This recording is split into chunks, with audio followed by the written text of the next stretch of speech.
Good morning. How are you guys? How many hours have you been up? Anyone who has been up for 3 hours? I'm impressed. Anyone for like 5 hours? Anyone still awake from yesterday? There's one. Yeah, good. Okay, just had a, I'll be relating to you guys that have been going hard. Hopefully it was a good time, the reason that you were up. And yeah, we have a presentation for you today.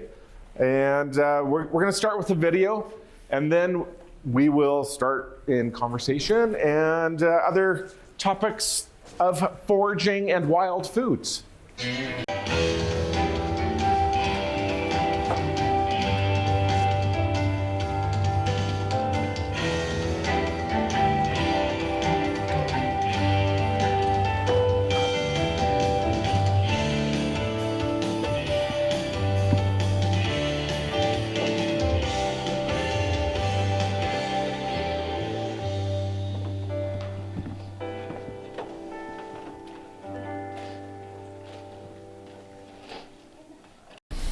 All right.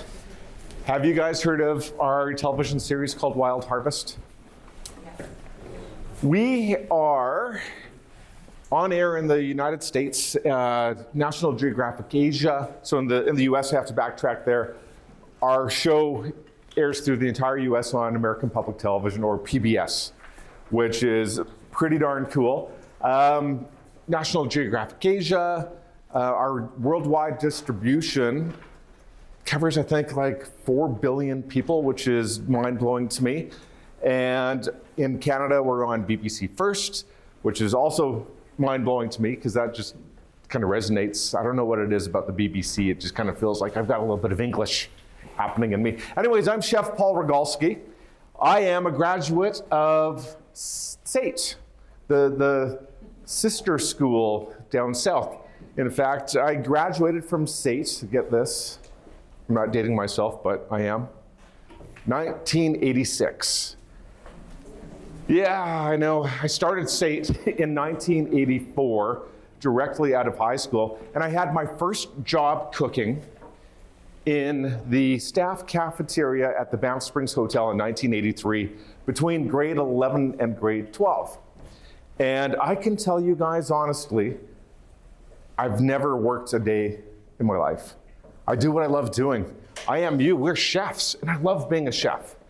And being a chef has been, number one, it's been eye-opening in the sense that I've had a chance to travel. I was in Southeast Asia, I worked in Grand Cayman, I have been in California, different kitchens, different experiences, meeting all sorts of different people.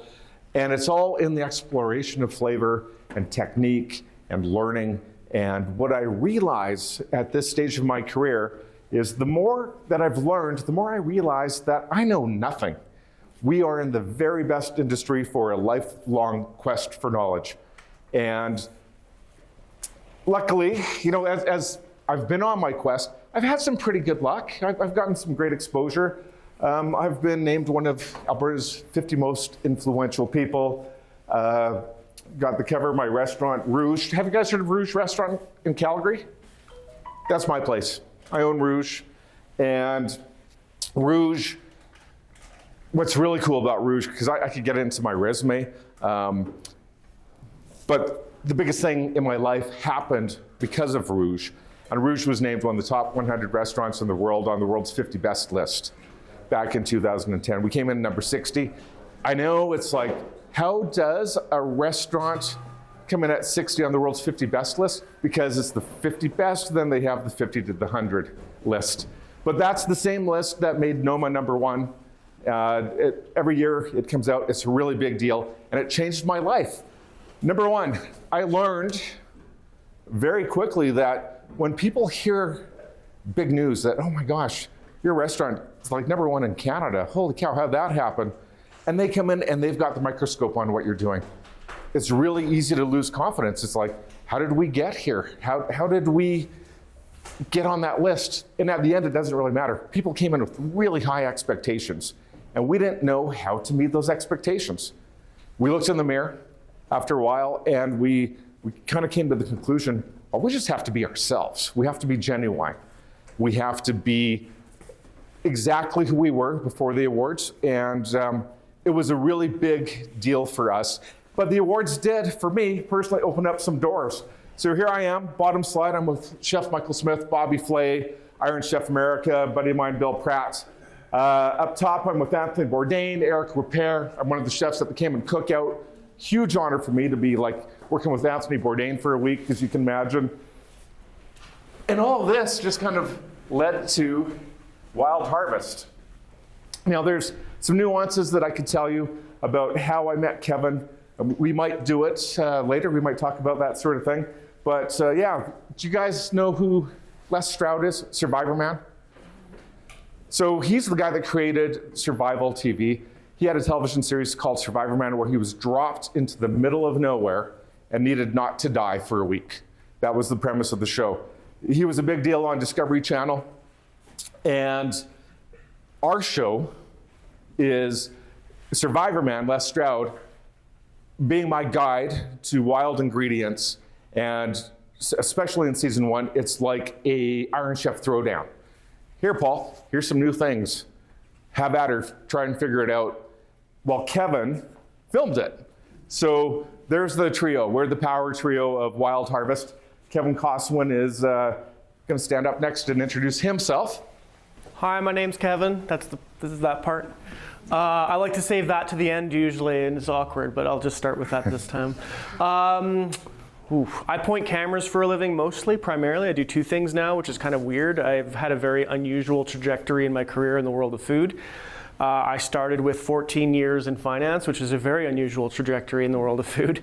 And then ended up pointing cameras at local farmers and kind of my local food system. Then ended up pointing cameras full time and very, very busy in production. When I met Paul, which was years and years ago, was on actually Cook It Raw when Cook It Raw came to Alberta. That's a culinary project that took chefs from kind of around the world kind of to go play and do fun things. And I got just put on that team as a camera guy. That's where we bumped into each other. And then when Les Stroud finished Survivor Man at the Discovery Network, he approached you and wanted to do a wild food show. And Paul's like, well, if you want to do a wild food show, Kevin's already doing that. You need to meet Keven. And so the 3 of us got together to produce Wild Harvest. So top banner there is from the Wild Season 11. We're releasing that right now on YouTube. Shooting season 12 here next month. We're starting shooting. 12 years of shooting a series is an awful long time. Really proud of it. It's hunting, fishing, foraging primarily, more and more on the foraging side of things. Somewhere along the way, I think it was with Slow Food Edmonton, I started guiding. I started taking people for foraging walks in the river valley in the city here to introduce people to the species that weren't on local farms, that were just kind of growing naturally in our environment.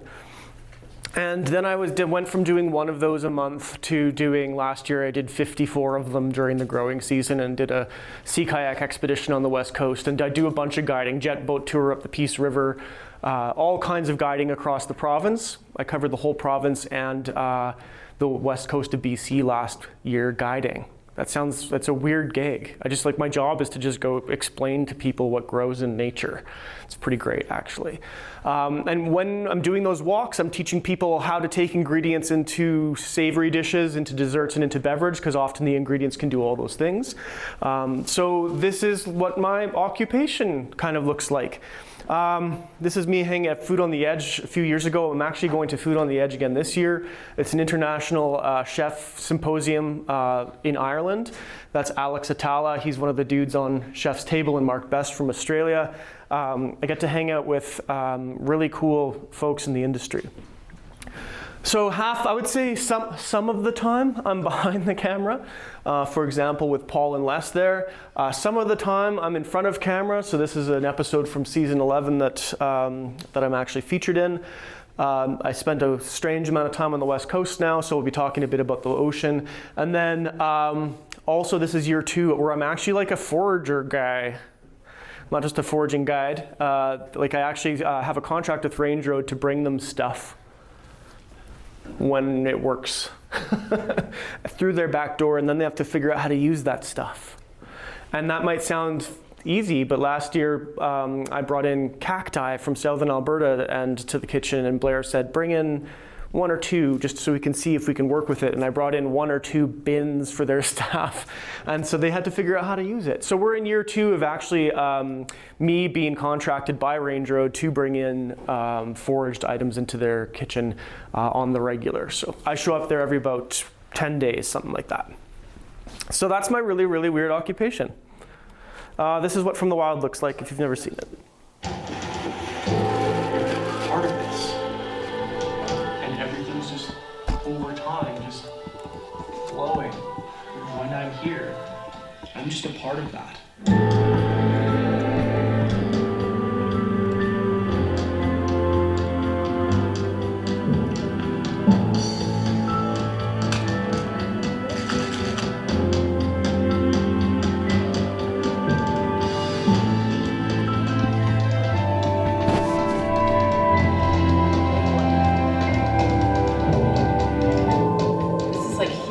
Such a high level, like this is, I don't know, it takes everything. You're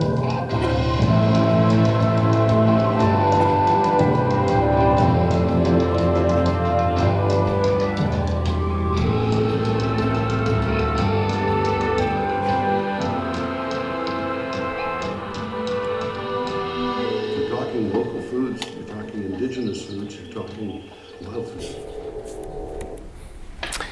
So there you go. That's what it looks like. Hunting, fishing, foraging stuff.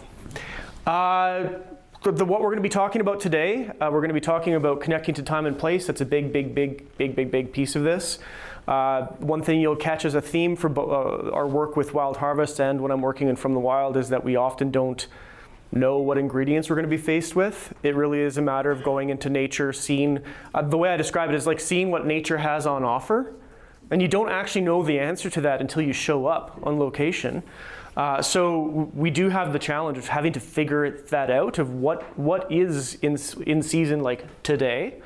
And then we're going to talk about tasting and working with new ingredients. A really critical component of being able to work in this space is being able to face something new, go, I don't know what this is, I don't know at all what I could do with it, and then get through to having a nice plate or a nice beverage within, by the end of the day. That's the task. And it involves some kind of critical thinking and thinking about taste and thinking about how to work with challenging ingredients or maybe familiar ingredients. So we'll talk about that. We'll kind of dabble a touch in culinary and media because Paul and I both have unusual occupations, maybe me the most. Paul actually is a chef and owns a restaurant. I don't. I just work completely in the media industry and guiding now. So we'll talk a bit about that and then allow you to ask a bunch of questions. And then you can come and smell stuff. We're going to be referring to a lot of plants today that are really unique and interesting. And we've got samples of a bunch of them up here. And so at the end, you'll be able to have a chance to spin some lids off jars and stick your nose in some stuff. So that's what we're going to do. So it's interesting, like as chefs, what we do is we taste, we create, we share. We are the purveyors of flavor, and that's the way I look at us, and it gives us such a huge creative opportunity. But one thing I think that we should all be responsible for, and I've really put emphasis on myself, to learn seasonality of ingredients. Now, when I'm writing a menu, I'm thinking about locality, and we want to talk about time and place and why it's important as a cook. Number one, because we do have seasons here. We know that in Edmonton, right now, you cannot go out and pick fresh asparagus. It's just one of those things. We live in a time, however, where we have ingredients that we have full access to all year round. We've been talking lately about strawberries as an example. You can go to the grocery store and you have 3 different choices of strawberries at Superstore, as an example. One Driscoll branded organic strawberry, one Driscoll branded regular strawberry, and then a brand that the labeling is just a little bit hard to see who created or grew and shared those strawberries with us. But that's not the way I look at food. So I want to talk about. He didn't mention that they're all bad. They're all poor representations of a wild species of strawberry that's actually amazing. Yeah, and you guys have tried the little strawberries, going out for a walk sort of thing. So as cooks, I think we all need to know where food comes from. It's a responsibility. Food is the medium for our art. And when I'm talking about the time of food, I'm talking about the time of the year. So you can be in one location and you can be looking at one patch of your garden, and in the spring, certain things grow that are different than in the summertime, that are different than in the fall. So it's the time that we can pay attention to and the ingredients that come out at a certain time of year. Then there's the place, which that's the garden. But this changes everywhere you go, so places can change. In Edmonton, let's say my garden is 4 blocks away from Kevin's garden. We can be completely different. His garden might have a different timeline. He might have more sunlight in his garden than I have. So it's really understanding the time and place, about the ingredients, how they grow, which I think is critical. Now, I'm going to interrupt Paul. Western Spring Beauty, this plant here, Paul had to make that plate within hours and do a couple courses about a plant that existed at the top of the mountains. It only lives up in the Alpine. So we're in the Okanagan in the spring and we drive up into the mountains and then find this plant. Were we to drive downhill even a little, like for 5 minutes, this plant would no longer exist. So place, in this case, matters a ton. Altitude mattered. Also, timing mattered tremendously. If we were there 10 days sooner, it wouldn't be blooming, we wouldn't have found it. If we were there 10 days later, probably also the blooms would have been gone, we wouldn't have found it. We happened to be there at the time when Western Spring Beauty was on the go, and it's a plant that produces corms. There's a place in the Chilcotin in BC called the Potato Mountains, sorry. And wild potatoes are a thing, and this is it. They're tiny little things. The corms of a plant, these are not tubers, but they basically kind of behave like a wild potato. And you can also eat the greens as a salad green, and you can also eat the blossoms. I think you described them as like pea shoot-esque. Yeah, that's a good way. So for me, this is a beautiful representation of time and place. We literally could not make this dish, within a 2-week window either direction, and we couldn't have made this dish at a lower elevation in the Okanagan. It just wasn't possible. It's true. And on that, I'm thinking about this dish and looking at the plate that I created. I was really exploratory. So I'm tasting things. I'm tasting the ingredients. I haven't ever had them before in my life. That's part of the exploration of our industry that I'm really hooked on. I love it. I love that sense of adventure. And so here we are, we're in the field. I'm literally given these flowers and the corms for the first time in my life. I've got to figure it out, how to make a dish, how to showcase that ingredient with the cameras rolling. Well, actually, Keven holding a camera, rolling. And when I tasted the little corms, what I noticed is they had almost like a radish-like texture and flavor, but just really, really subtle. Were they potato-like? Yes. The greens they had, and the flower, they had almost like a pea shoot vibe to them, and they were beautiful. But here's the challenge. I didn't have a whole ton of them to work with. They were near and dear, and what I needed to do is still showcase them, but not harvest so much that we weren't leaving any for anyone else, or we are always cognizant of what we're taking because we want to make sure that there's enough for that plant to grow and be there for future seasons for ourselves or anyone else to enjoy. Anyhow, so what I ended up doing is capitalizing on the corm. Lucky for me, and this is just pure luck, I had some radishes with us. So the little radish julienne that you see there was to kind of draw a comparison as you're eating that dish, to be able to taste the radish and compare it to the corm, because the corm had a radish vibe. I just wanted to point that one feature of the corm out of the flavor profile. And then the top garnish of being flowers, and I made a mimosa salad. It's a potato salad with eggs and flowers. And the whole thing about mimosa is it's the layered salad. So I purposefully made that dish so you can eat bits and pieces over your palate. You get different moments of flavor, and that really is a dish, like Keven said, that we can only do that day or within a 5 to 10 day window, and we couldn't do it again. So that's talking about the time and the place right there. So why is it important to us as chefs? Well, I actually wrote this down because sometimes I go down rabbit holes and get so excited talking about flavor and... I'm not sure what you mean, Paul. Yes. So seasonality and freshness. We know that during the seasons, and if we're harvesting close to where we are cooking, we have the seasonality and we have the freshness. That's just really cool for me, and hopefully for you guys as well. And its importance as well. I mean, if we think about people that are traveling to Edmonton, as an example, from someplace else, well, they're in Edmonton, so maybe they want to taste what Edmonton has to offer. So that now we're talking about Edmonton and the flavors of Edmonton. There's also a chance for cultural and historical context. What is the history of this dish? What is the history of the area? What is the history of the ingredients? Just all playful room for us to apply to our creations, which I think is something fun, opens up some doors as well.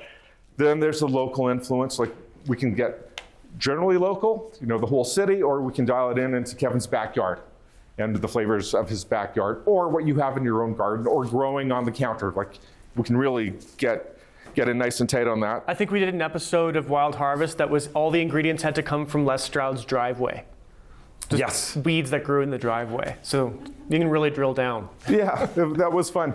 And because of this, we really have a platform for innovation and creativity, which as chefs is a gift. That's something where we have food that we can work with, and we can take that, deliver it to our guests, make it delicious. Now, why is it important for the guest? Well, if they have a connection to the food, then they have an emotional connection. Now they're engaged. The relevance to the location. They have an understanding more of what your offering is. And as chefs, aren't we here to nourish other people? Is that not what we do? We love cooking for ourselves as well, but why are you guys in this industry? Why are you guys in this classroom right now? For the love of cooking? For the love of sharing? For the love of making people happy? Yeah, it's pretty cool, right? For me as well. So here's another example of a time and place sort of scenario and ingredients. It's also an example where I'm going to interject. I'm a huge fan of bioregionality. That's a word that you'll hear me use a lot. To me, it's important that those hills that we just shot in taste different than maybe the valley. And in this case, I think that we're shooting here in Canmore, that the food that you're eating in the Rockies should taste different than if you were in Peace River or in Medicine Hat. Those places have very different ingredients around. And so they should, by definition, taste different. And so the challenge here was we're up in Canmore shooting for Wild Harvest, and the plant of the day, the challenge of the day for Paul was to make, I guess, multi-course juniper. Yeah, multi-course juniper. So these guys right here, let's pass these around. Have you, I assume that everyone's worked with juniper already or seen juniper, the berries. So these guys here, the purple ones, they're generally what you see at the grocery store or in any pantry that's dried and kind of off to the side. They are kind of the founding flavor of gin. So if you think of gin, that's the classic gin. I think sloe gin is entirely juniper, isn't it? No, I don't think so. No? Oh, darn it. As an aside, botanically, juniper berries are not fruit, they're cones. Mm-hmm. So that's weird. And the green ones are basically just the new cones on a juniper, it's a coniferous plant. which means they have cones. The green ones are bright and zappy and fresh and vibrant, and those would typically be used to make gin. When we were making gin with Black Diamond Distillery a number of years ago, that's what we were leaning pretty hard on. And so we got, Paul was handed the challenge of like representing kind of, or utilizing the flavor of the green, bright, fresh ones and the mature cones that are kind of sweeter, more mellow, a little more chill.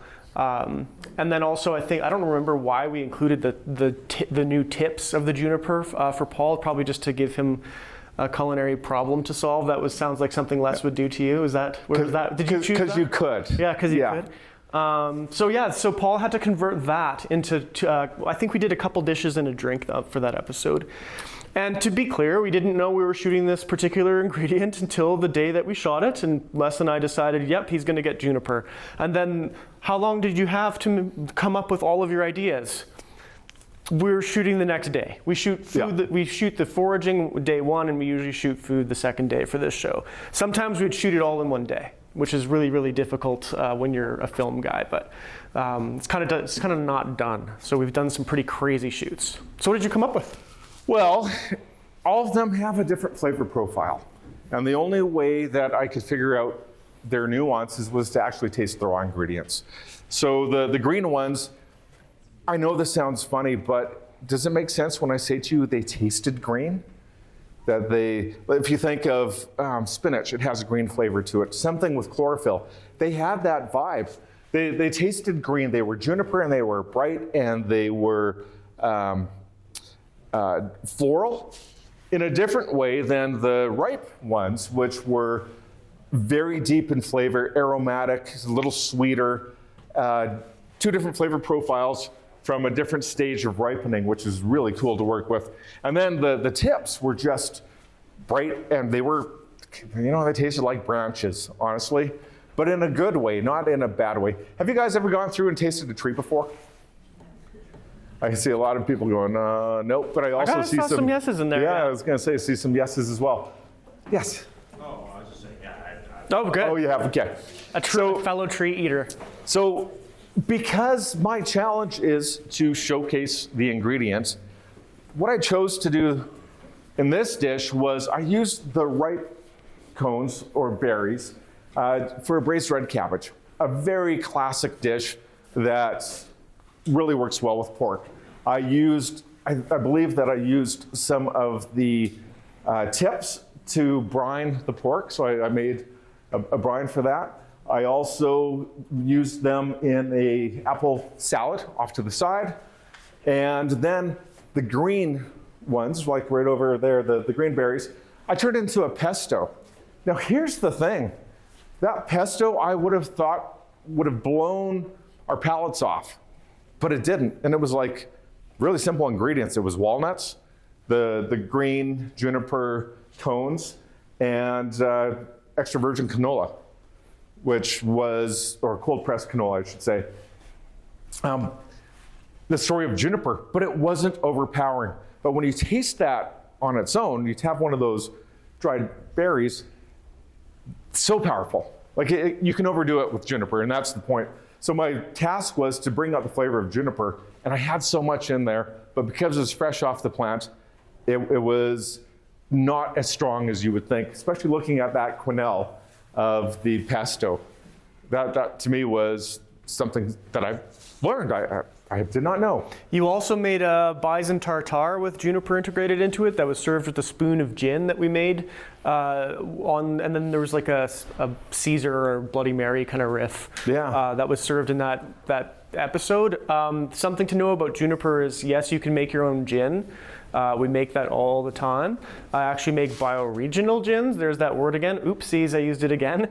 Meaning in some places a juniper forward gin applies in my brain, and then in much of the province, juniper's not very present. But you can still use other botanicals.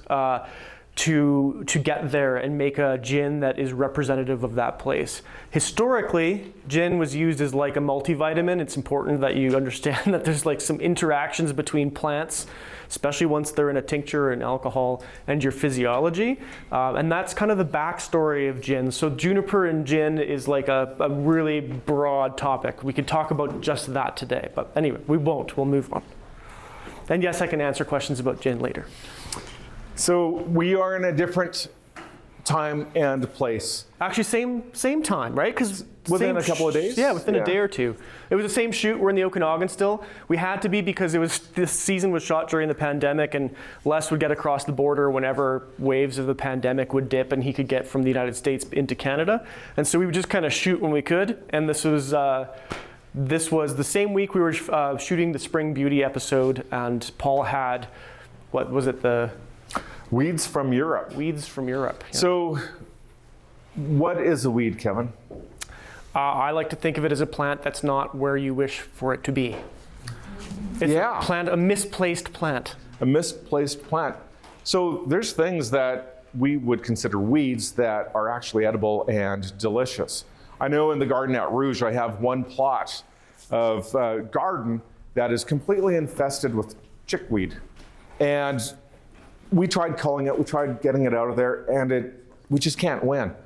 So luckily, that chickweed is delicious, and we now have chosen to serve the chickweed every place that we possibly can. It can be in our salad, it can be a garnish on a fish dish.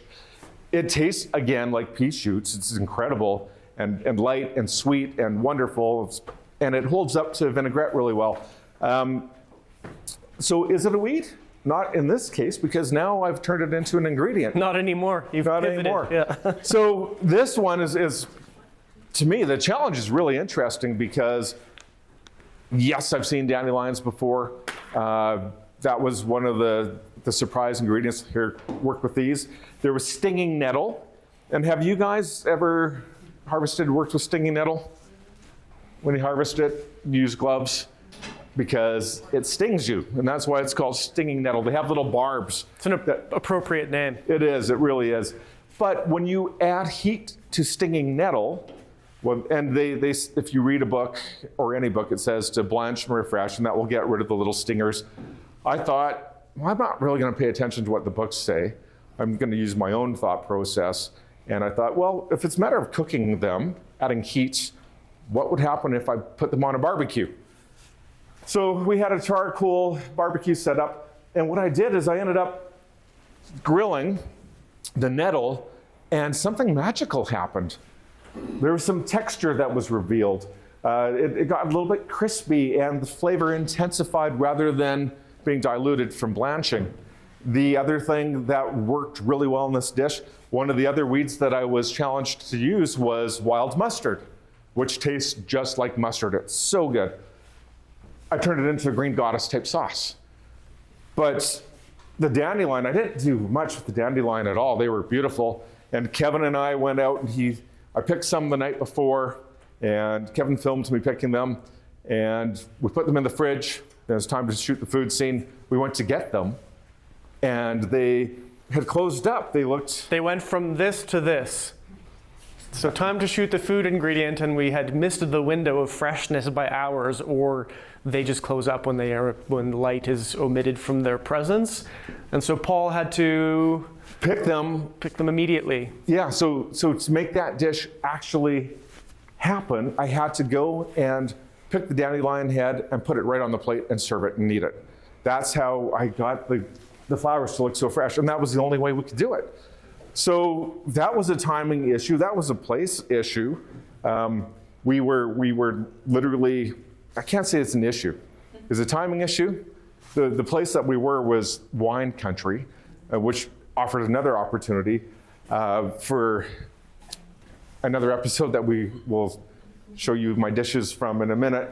But another challenge with wild foods, and we had a big discussion. How do we make some of these dishes, or how do I make some of these dishes so you want to try them at home? Make it so nettle is approachable for everyone and anyone. And I came up with this dish which was actually showing how wild ingredients can harmonize with domestic ingredients. So I made a pasta with some olives and some nettle and some dandelion, and I put all the ingredients in there, and it worked really well. It was delicious. So there's a user-friendly component to a lot of these weeds. Just a quick comment on nettle. When I'm guiding, I often will be talking about nettle. And when I'm talking about nettle, I describe this as my personal favorite way to cook the plant. When it's about 4 to 5 inches tall, you can pick it, toss it in oil and salt, and grill it until it's charred, and do that. Like, even external to that, it's just good on its own. It's so tasty.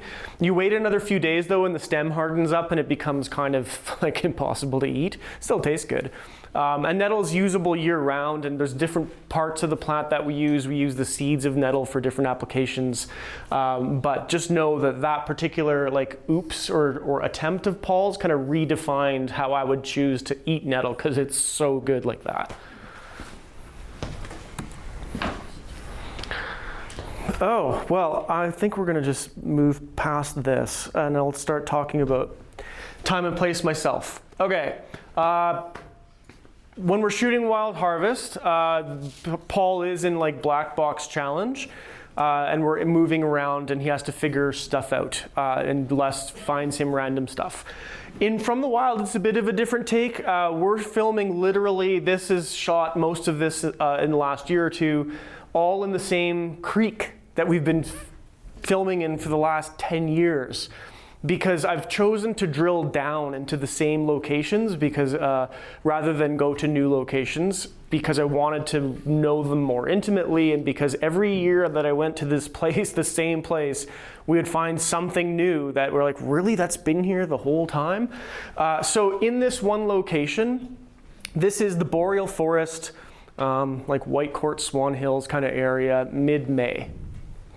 Not early May, or none of these things would be around, and if in late May you might blow it. But morels are up at that time of year, kind of at the end of the month. Fiddleheads are popping up just. Fiddleheads are a good example of an ingredient that you really have to nail your time. Well, one place, they only grow where it's wet. So you have to be in a wet ecosystem or a creek area. And timing-wise, very difficult to pin down fiddleheads. They are either just starting to emerge and you're too early, or you nail it and get the right window for about a week, and then after that they unfurl into their leaves. Ferns are really interesting, and specifically the ostrich fern. They don't have seeds. They propagate by spores like a mushroom would, like a fungus. Just super weird. I've learned that there's no generalizations in the world of natural things. You can't generalize, and they're a good example. So super short window of opportunity. They're also an interesting plant when it comes to the idea of edibility, because when we enter the world of wild food, people always ask me, can I eat this or can I not eat this? Is this edible or not? And that idea is frustrating to navigate. And what I can tell you is it's not binary. It's not it is or it is not edible, and that applies to everything, including the grocery store. I'm going to try this again, because the only person in this room I keep asking that's allergic to peanuts is Paul. Is anyone allergic to peanuts? No, wow, seriously, our 5th time, no one's allergic to peanuts. But we know that peanut butter in the grocery store will kill Paul, and we're like, that's okay. And we still put it there, right? So in the grocery store, there's stuff that will make people dead, and everyone's just cool with that and pushing their carts around. And we expect Paul to have the responsibility of not dying and knowing that that plant could kill him.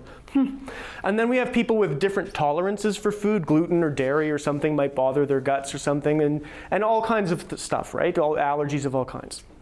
In the wild, it's no different. It's the same thing. You step into that space. Is there stuff that will kill you? Yes, there's 2 plants you should know, death camas and water hemlock in this province. But other than that, most of it's just fine, kind of like in the grocery store. And then there's some little tricky little corners, like morels and fiddleheads both need to be cooked to be safe to eat. People don't know that. Often even dried morel powder or something like that, you can't just use straight on a dish. You have to cook the stuff. To the extent that I think the largest mushroom poisoning in Canada, I think was morels. So fiddlehead's a very short window. Alder catkins, a very short window. Alder's a really special ingredient. It's one of the things I can't bring the kitchen at Range Road enough of. It's super interesting. It's a floral and like Thrills gum, kind of baking spice, allspice. It's really interesting. We've used it in kind of the baking side. We've used it in drinks. I'll show you one of the drinks I've made with that. Very short window for that. That's catkins are one of those things that your brain doesn't register in the spring, but a lot of trees do really neat things with catkins in the spring. And then marsh marigold, the singular most important species that I've worked with for making capers in Western Canada. That guy, amazing capers. But once this bud matures into flower, you can't eat it anymore. Toxicity issues with a particular toxin, I don't recall which one. But once this plant matures too much, you can't eat it anymore. So there's a very short window when it's just emerging that it's excellent, and the buds are super, super desirable. When we capered them last year, Blair Lebsack at Range Road asked me, how many can you bring in? Like, how much of this can we get? Because we could use all of it. So really, really good. So this is kind of, where do you take this stuff? The alder catkins got put into a liqueur. That means I put them into a tincture or alcohol, and I put them into a simple syrup, and I let them steep. And then I combine those two things. If you get the alcohol level in a syrup up above 20% alcohol, it'll stabilize it. Then you can use that in all kinds of drinks for a very long time. So that's an alder catkin fizz that I made on From the Wild. And then this was something I made actually fairly recently. I wanted to make a niçoise rith salad with fish. So I went ice fishing in the winter. Pressure canned some pike, that's what's on there for fish. And then I picked all the vegetable components in that one same creek area. So this is fireweed shoots, horsetail, fiddleheads that had been blanched, the capers of the marsh marigold, violets, and a vinaigrette of birch syrup, and an egg from my backyard hens. So that episode, we went about 3 or 4 days, and I mentioned to camera at one point in the show that I don't think we've used a single vegetable from our cooler because there's just so much veg around. You could just eat from the forest. And then this was, we shot the nettle episode with Wild Harvest, and 3-4 years later, Paul's in camp, and actually the same time I was in this forest, I was picking nettles for a dinner that Paul was cooking at, and this is nettles charred again, paired with, you want to describe your dish? Yeah. You know, earlier I was talking about flavor and exploring flavor. This dish is me exploring the flavor of black. I was talking about green flavor. This is black flavor, where it's charred, notes of charred. My duck, actually, I call it black candied duck because it has like a dark candied crust around it. Then I used a charcoal powder to make some soba noodles, and then I charred up the nettle. It looks dark in flavor. It looks like it might taste burnt, but believe me, it doesn't. It just comes out in a very fulfilling middle flavor. And you guys are going, what, middle flavor? Is that kind of like Middle Earth? Well, I guess on the palate it is. It's not Lord of the Rings sort of territory, but it's really important. We'll talk about that in a little while because I really want to touch base on flavor and how important flavor is, and what we can do as chefs to kind of identify how to use our palates to explore ingredients and create great dishes. Paul spoke to why connecting to time and place is important to the cook. Professionally, for me in my career, connecting to time and place is what keeps food not boring. Like, it's what makes it interesting all the time for me. So I don't know my personality type or how my brain functions. The fact that I have so much opportunity to, with all these iterations of possibility with connecting to time and place, that I can't see me ever getting bored of it. For the guest, I agree with you. I think it offers an opportunity for people to have, like you said, more of an emotional connection to their food than just a transactional relationship to their food. And the reason for this slide is I also think that connecting to time and place matters ecologically for the planet and how we kind of tread as humans on this space. Years ago, I was presenting at the museum for something, I don't remember what, very early in my career. And someone asked me, or they made a comment at the end of my presentation that if everyone ate wild food, though, then we wouldn't have any nature left, we would just eat it all. That was the kind of the argument. And I've had people peg me with that a few times.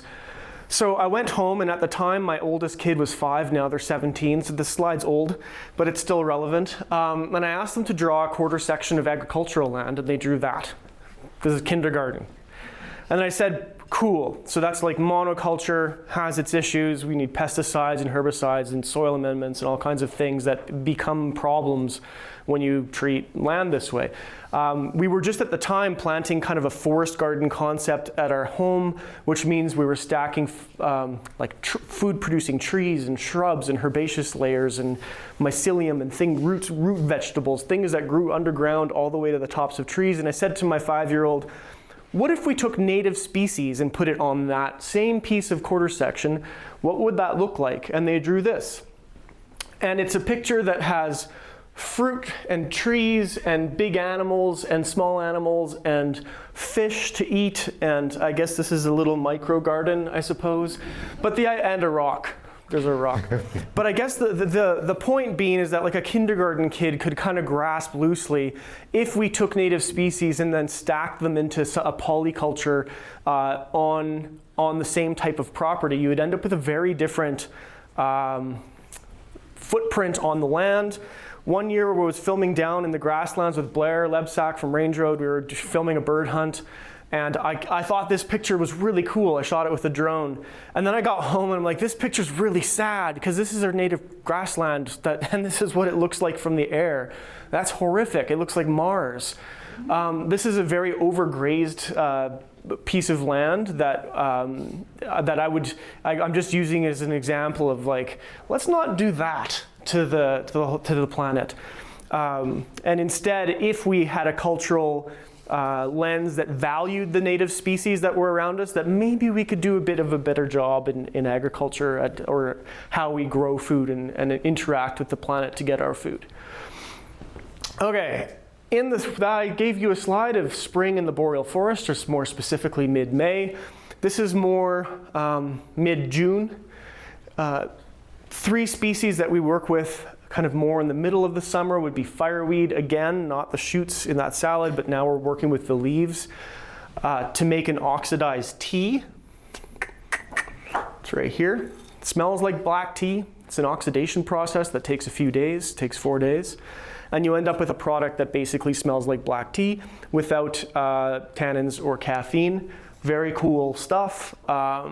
Range Road's got it on the menu. We ate there this week, and we actually had it in a sorbet and in a beverage. So good. Yeah, super neat flavor. This was a bit of a breakthrough for me to be able to have something in the bush that tasted like black tea, and it's something that comes from. I didn't invent it. It's called Ivan chai in Russia, Siberia. It's kind of that origin is over there.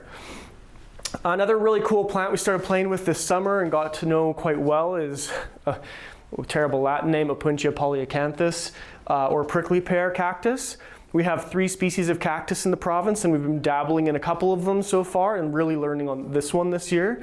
And then summer to me also is seaweed time. I'm on the ocean guiding and or filming for about a month. And so Macrocystis pyrifera, or giant kelp, was on the agenda that time.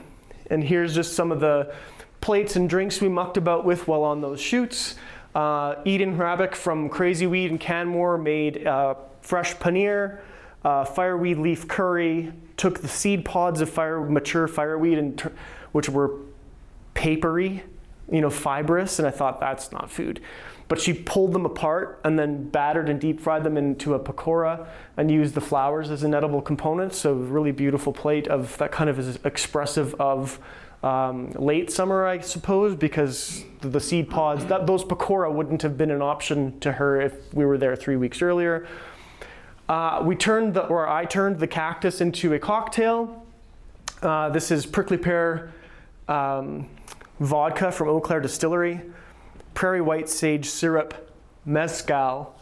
That's a prickly pear blossom. And I think that was, and lemon. That was the cocktail. It was bonkers. Prickly pear's got a really weird candy, kind of weird, it belongs in a candy shop. kind of flavor profile, which is really, really neat to be able to pull those flavors out of southern Alberta. And then on the West Coast, one of the big discoveries years ago bumped into a legume on the ocean that was growing on the shore.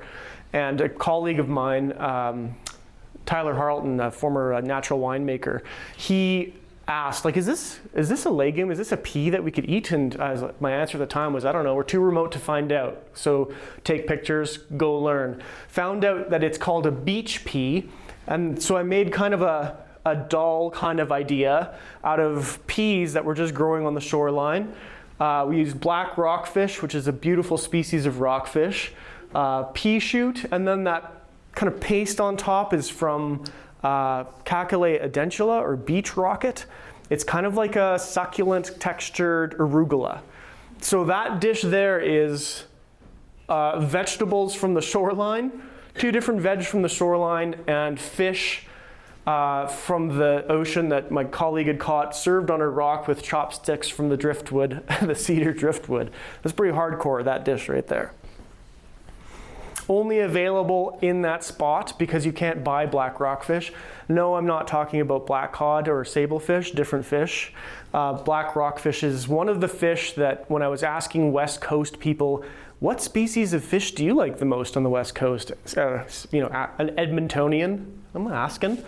I'd often get like lingcod, Chinook salmon, and then often top 3 or 5 would be black rockfish, which is a really cool species. It kind of eats like a rockfish meets a sablefish, actually. It's kind of creamy and buttery more than the other rockfish.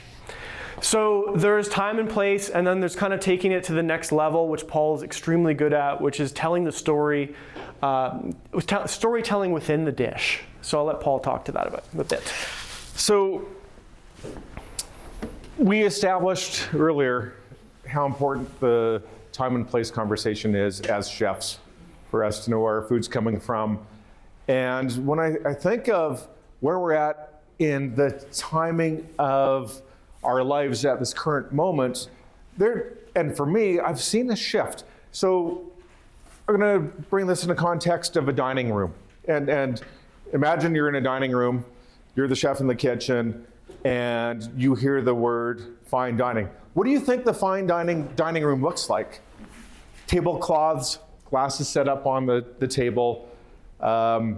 Maybe a server has a tuxedo vest on and a cloth over their arm. That sort of, does that make sense? Is that kind of what we associate with fine dining? Well, then what's experiential dining? That's where you're offering an experience. You don't need the tablecloths. It is definitely a higher level of restaurant to me than the fine dining side of it, because it's about the experience. It's about the storytelling. It's about the dish. And as chefs, we become the curator of this experience for our customers.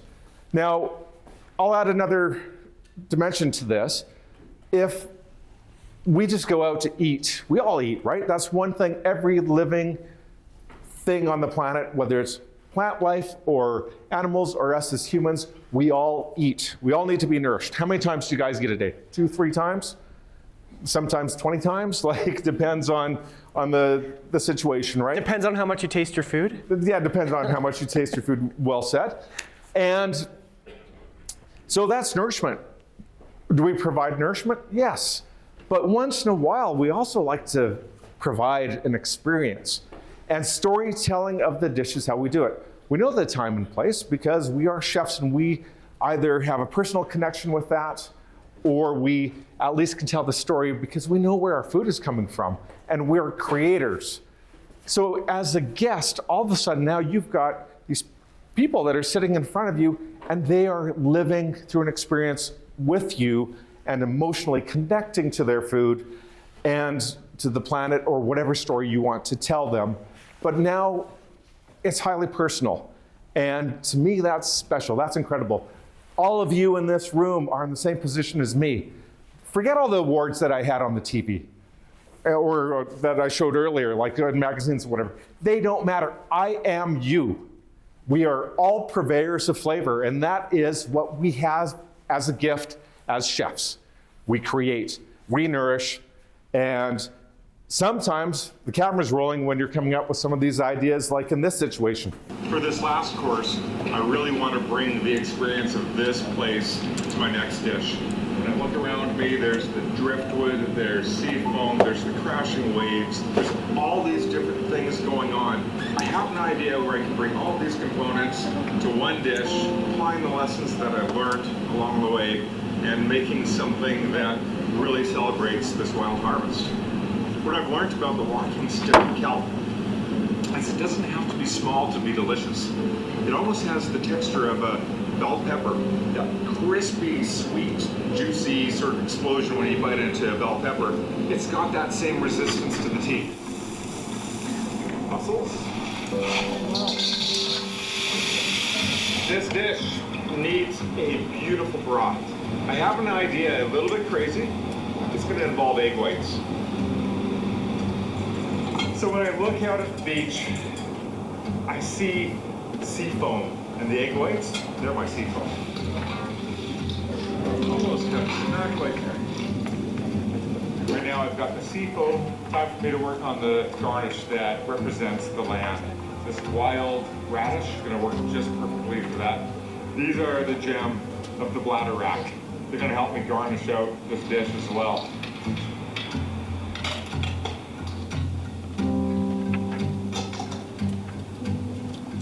Just added the miso paste, and that's going to be one of the flavors that brings this dish all together.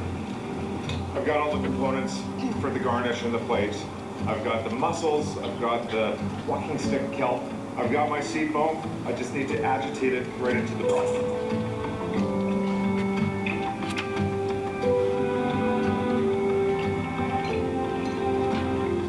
I'm sensing the Chef Paul Rogalski plating preparation brilliance. Oh, and it already looks beautiful. Okay, this plate represents the sea, the ocean on one side, and the land on the other side. You know, this is one of the things I love about you. We can put it on a plate and eat it. But you made a story.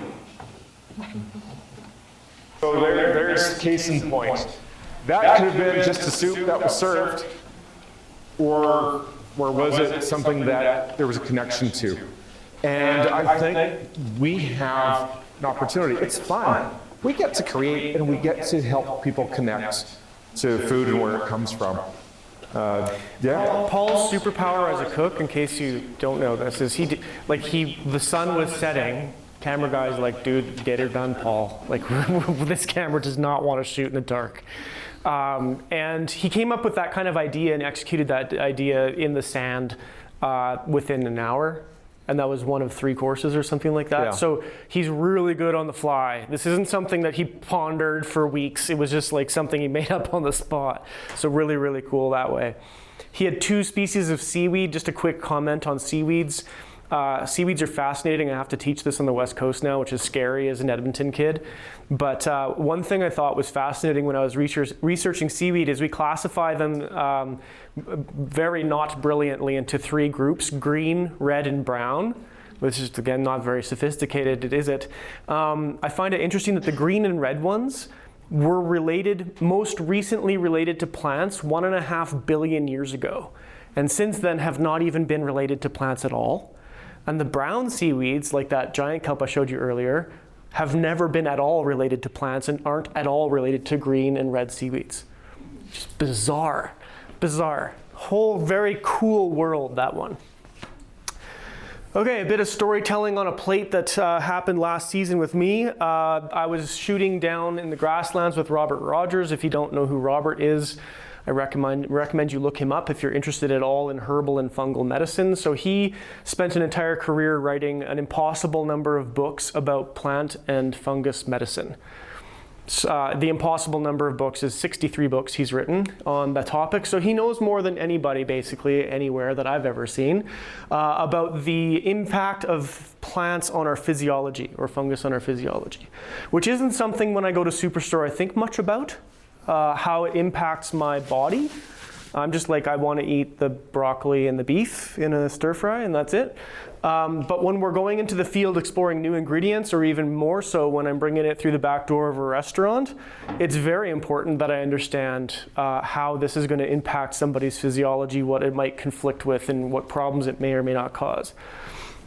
So we're driving down to the grasslands, and I ask Robert, hey, so what you working on right now? Robert, he said, a book on cactus. I'm like, what?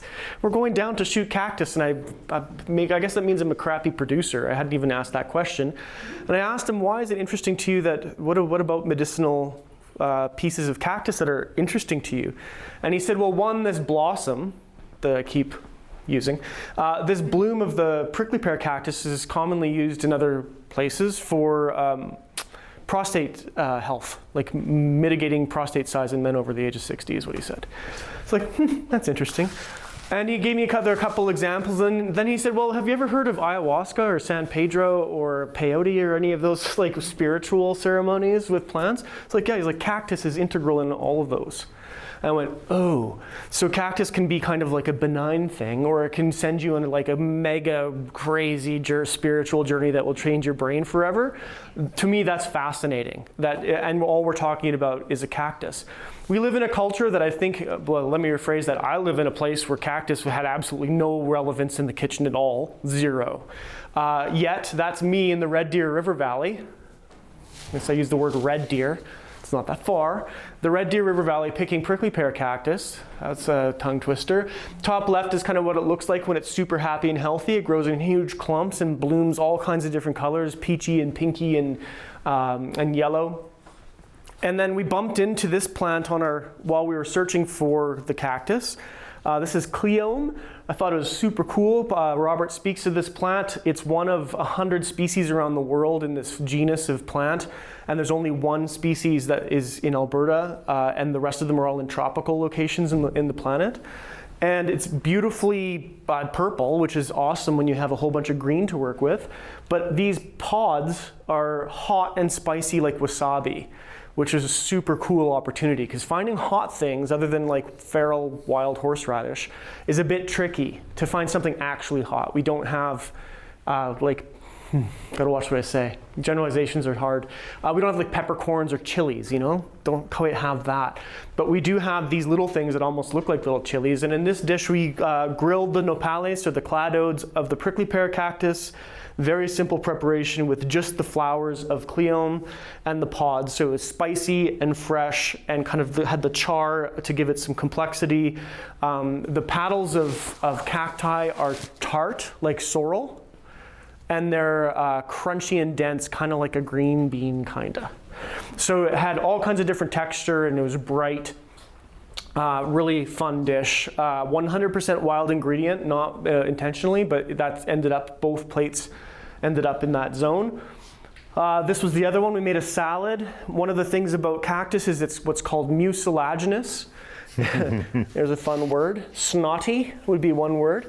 If you've ever seen or heard of natto, the fermented bean thing in Japan, this kind of ate like that, and you can rinse it away to mitigate the snottiness of it. And Robert was like, hell no, let's use that as an attribute, like a textural component that's really unique. And he also said it's actually really good for some people who would choose to eat mucilaginous foods, as it coats the inside of your digestive tract, slows the absorption of sugars, so people with type 2 diabetes would choose to eat this type of food for their health. This is scarlet mallow. It's a plant that's now on my to-do list, because he said the words a few times. Scarlet mallow is growing all over like ground cover in the overgrazed grasslandy area. It's related to marshmallow. And I asked Robert, can we do kind of the similar things with this plant and make like a marshmallow out of the grassland species? He's like, you should be able to. I was like, ooh, cool. And wood lilies growing in some native grasslands. So this is just all, I guess, vegan. 100% native species grasslands plates, which I think is really cool. I already described the cocktail. That was the same episode. So that was us just having some fun. Did we have plans to make those plates? Nope. We just went down to go play with cactus, figure out some options and some ideas, and then film those ideas. So that's that. All right. One thing I think is really important, Paul and I talked a lot about this, is one of the pathways to be able to do anything like this is to be able to have the skills and courage to taste something new and face it and go, I don't know what to do with this, but I'm going to figure it out. And so can you take it away, Paul, on how do you work with an ingredient like this? We had Sitka spruce. Sitka's a spruce species on the west side of the Rockies. We have white spruce, black spruce, and Engelmann spruce in Alberta, but they're very interchangeable species-wise, one species to the other, but not very interchangeable one specimen to the other. I'm going to just be specific on that. I describe it as specimen variability. So one spruce tree will taste different than the one growing right next to it and the one right next to it. And when we're choosing to work with coniferous plants or trees, we'll actually taste a whole bunch of them because they actually vary quite widely in flavor, one from the other. Sounds crazy, but that's the thing. Off to you. So you opened up the door for me, Kevin, for me to talk about tasting. It's the first thing in that sentence, which as chefs is one of the most important things that we do. So one thing I want to mention, and you guys will see this, it will happen, I promise you, because I've seen it my entire career. You're working in a kitchen with somebody's cooking next to you, and they're not tasting their food. How can you know what you're serving if you don't taste your food? It's a responsibility, but it's also a pleasure spot for me to be able to taste food as I create it. And when you do taste food, you discover that there's flavor holes in the palate sometimes, and you have to fill those holes. So I think you guys know this already, probably not even through being at NAIT, but maybe previously in other schooling. What do we taste on our taste buds? The sensories that we get. We have what? Sweet, bitter, and umami, right? So there's 5. Yeah, you guys nailed it. And different ingredients sit in different places on your tongue. So there's always a quest for me to balance the flavor, to have it so the palate is completely covered. And that's when I say flavor holes. When you eat something and it's missing something, that's exactly the same thing. And that's often, we'll be tasting food together and it'll be like, oh, what's it missing? And you guys will also go through that pretty well, multiple times a day as you're cooking. So when I'm working with a new ingredient, I taste it. And then I try to figure out how can I use it? I'm also given a couple of challenges while we're filming. In this case, I am in a location where we're in the middle of nowhere for this. There's no access to a grocery store. He's got what he's got. Yeah, I've got what we've got. Plus I have to feed us. Kevin and I do the cooking for breakfast, lunch, dinner. Kevin actually looks after breakfast often, which is kind of lucky for me because I'm never awake in the morning, as you are learning. And so the challenge is to cook this tree, to capitalize on the needles and flavor extraction and figure out how I can make this one ingredient shine in different ways. I also have been made self-aware of that I don't often make sweet dishes. I'm a savory cook. I'm not a dessert guy. And maybe a smart thing for me to do for this episode would be to explore in the world of desserts. Meaning Les Stroud was giving him a hard time and being like, Paul, cook a dessert. That's what he means. You never make dessert. Make a dessert. So these needles, when I tasted them, they had a citrus bomb to them. Like they were exceptionally round in flavor initially. They had a lot of full palate coverage. And I thought, well, that's really easy. I can work with that. But what I didn't know is how I'd get the flavor out of that ingredient. Once you add heat, once you add salt, once you cut it, like there's all these different things that happen with one ingredient. So my first dish was, I made a cabbage on the bottom that I used, and here's something that's really cool. You guys know how to make tea, right? Where you have water and you put ingredients in and you steep the flavor of the ingredients into the water or liquid, whatever you want to have. Could be alcohol. That's be stock, a tincture. Right? Yeah, exactly. Anyways, it is that experiment that we had where we put the needles into cold water extraction method. The flavor is very different. Needles, cold water, put it on the shelf and just let it sit there for a while. And the flavor is very fresh and very natural and kind of similar to when you just bite into the ingredients on its own. I'm going to interrupt, Paul. One of the things we were trying to avoid in that was conifers have a lot of terpenes in them, or spruce specifically does. So that turpentine kind of flavor when you bite into spruce needles can be pretty heavy. If you heat that, those flavors really pop. So the cold extraction method was a way that Paul found out that we can pull those flavors out without the terpenes popping, and you end up with the herbaceous kind of, what I would describe as almost like a rosemary kind of flavor. You end up with kind of that note and the brighter notes if you don't heat it. So we were trying to not heat the stuff. I had a lot of product to work with, I have to say, for this shoot as well. Not like the spring beauty that we showed earlier where there wasn't a lot for me to work with.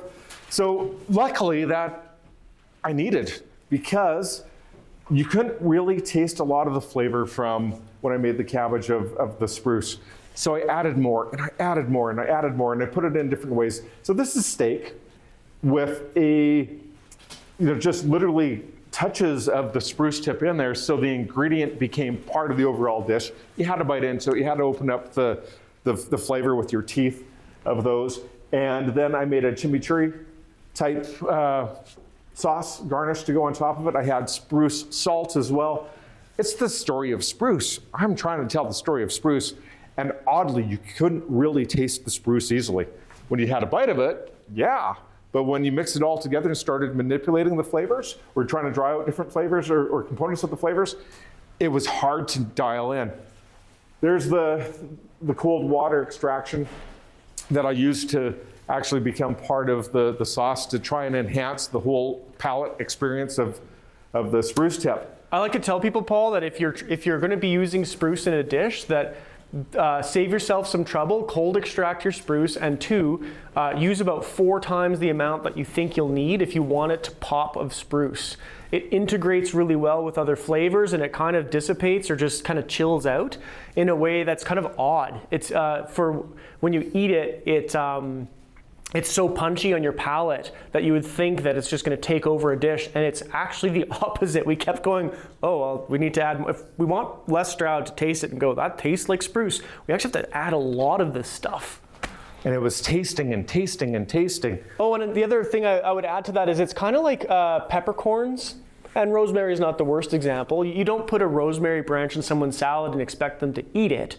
You would like mince it really fine, integrated that flavor in somehow, or you take black peppercorns and crack them or crush them or powder them, and then a small amount.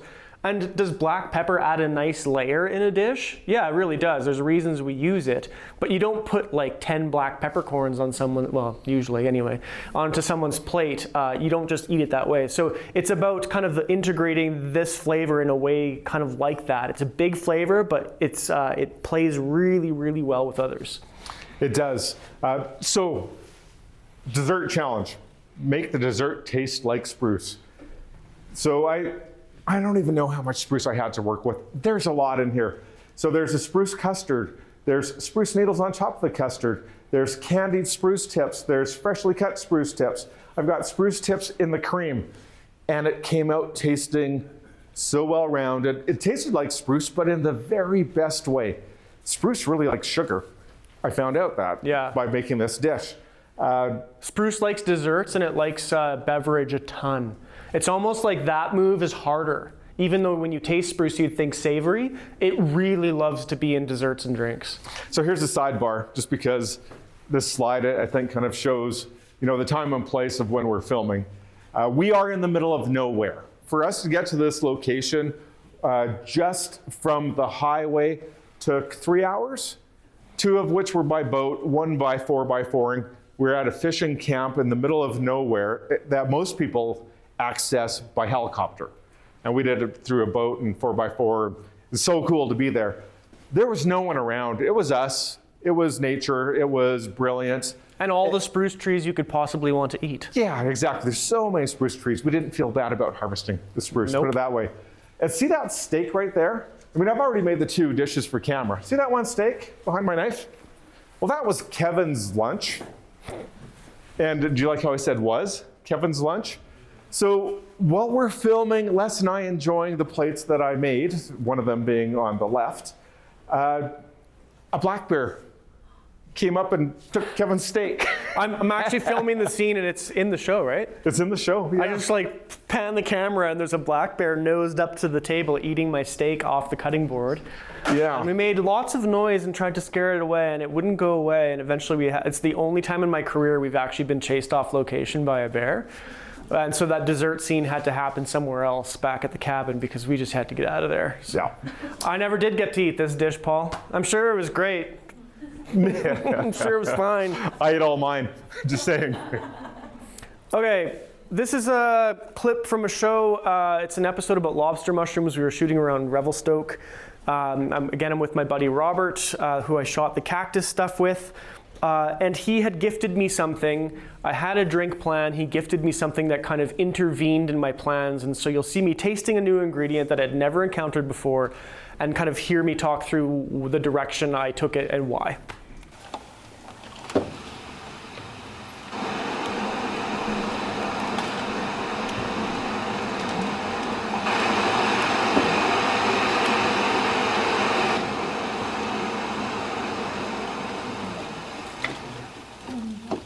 All right, one of the things on the to-do list for my birthday gift, which was a couple days ago, Robert gave me some Chanterelle vodka. And as usual, I had plans for a drink anyway, but when you get gifted something like this, which I have no idea what this tastes like really, this has to end up in a cocktail. So it's day one, kind of first morning, I'm gonna give it a taste, and then try and figure out over the next couple days how to put this in a drink. Chanterelles had been steeping in the vodka for 12 years. Whoa. Not aging for 12 years, like actually with the fungus in there. So it's chanterelle, so you expect mushroom, but it's got like these molasses notes. It's got some bitter to it. It's got some fruit for sure, almost like Robert had mentioned apricot, so that's in my brain, but it's also got like some deep plum kind of stuff going on. Almost herbaceous, but I think that's just the bitterness. Anyway, wow. Wow. This shouldn't be hard to work with.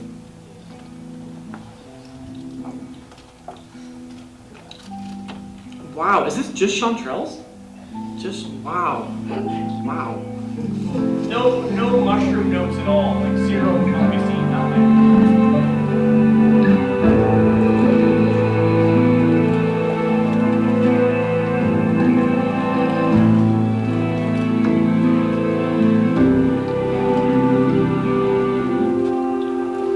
Chanterelle vodka reminded me distinctly of a Nocino, a black walnut Nocino that Mel had brought to camp. And I was thinking, well, man, what did Mel do with that? And she'd made a maple old fashioned. Okay, it's time for the Chanterelle vodka to get into a drink. I'm going with 2 ounces of this rye. And Robert and I will share this so we can safely walk out of here. That'll be the extent of it. Complexity in this drink is going to come entirely from the Chanterelle vodka, which has got kind of molassesy. There you go. This is a special moment, so a little heavy on that. Molassesy, kind of fruity, dried fruity, apricot-y, all that kind of stuff going on. A little bit of ice, and then the sweet component, I did mix some of the sarsaparilla and cedar from the forest that we were visiting. The apricot, orangey, peachy notes in cedar will play really nice with the Chanterelle vodka. So I'm just going to add a shot of sweetness, kind of like an old-fashioned would get a nice sugar cube or something. Basically that. And stir. Really enjoy when you can take things from your experience here and fold it into the dish, fold it into your drink. It really makes for a far more profound adventure and experience, and that's not for everyone, I get it, but it's for us.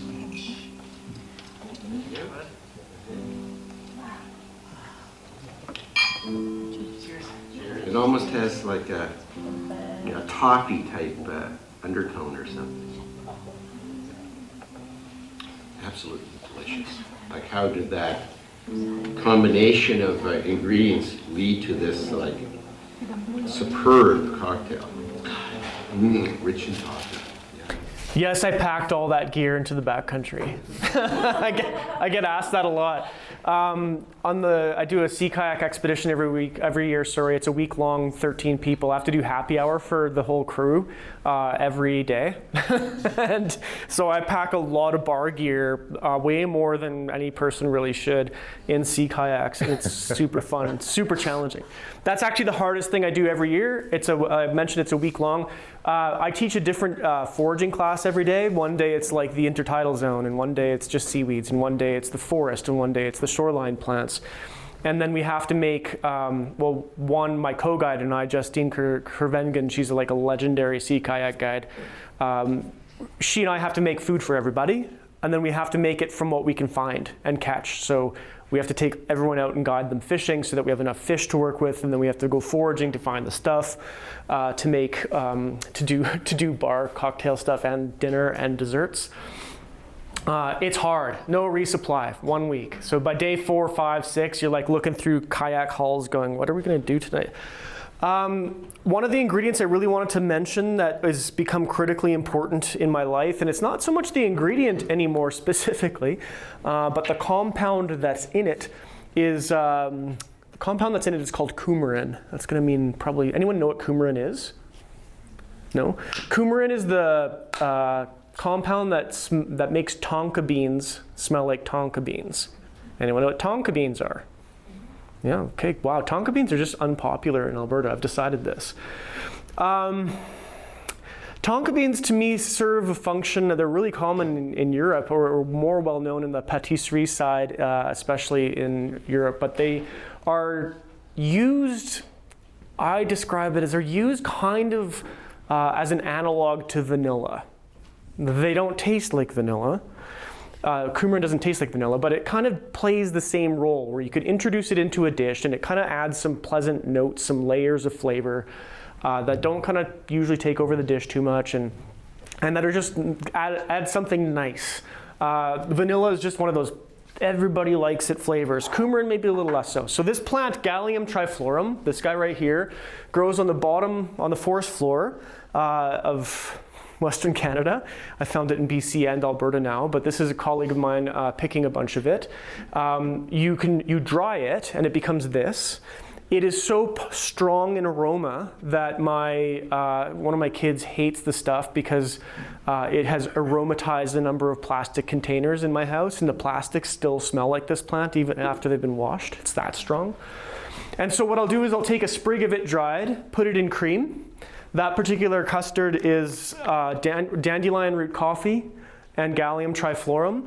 And this flavor profile ends up kind of in like pumpkin pie meets gingerbread kind of vibe. 100% wild only ingredients with, that's a spruce tip whip, probably sweetened with a tree sap of some kind. And then dandelion blossoms and violets. So I use that dessert at a lot of events. And Alan, you probably made this one. Gallium triflorum in custards has been a thing, lots with us. And so this plant really shifted the beverage side, or the dessert side for sure, but also the beverage side, to be able to access that type of flavor. This went through the back door of Range Road last year, and they can absorb as much as I can bring them. It's a flavor profile that's really fun for their pastry kitchen, their pastry chefs. Love it. Good news. I've since learned that coumarin exists in other plants also. So where is it? It's in sweetgrass, which we don't typically use, but it's in yellow sweet clover. So this last year we've been playing with actually the yellow sweet clover plant, that tall thing that grows around rural roadsides on gravel roads and such, kind of midsummer, late summer, and it also does the same trick. The happy part for me about that is if I needed to fill a pickup truck full of Gallium triflorum, that'd be tough. But if you needed to fill a pickup truck full of yellow sweet clover, that'd be real dead easy. So it's a flavor that makes tons of sense here, that plays really nice in that end of food things. And I think that's super, super cool. Oh, Kevin, before you go to the next slide, the garnish on top of this custard, on top of the brulee there. Hazelnut. Hazelnuts, where are those from? Well, those specific ones, we'll ask Alan where he got them one day. But the beaked hazelnut is the concept. Celebrating hazelnuts is the concept that's usually relevant in camp. Because we only have one native species of nut in the province, it's beaked hazelnut, like a bird has a beak. That's it. So that's the only nut you'll find me working with ever here. There are other nuts in Canada, but in Alberta that's the only one. And we have tons of it. In the River Valley we have lots of it.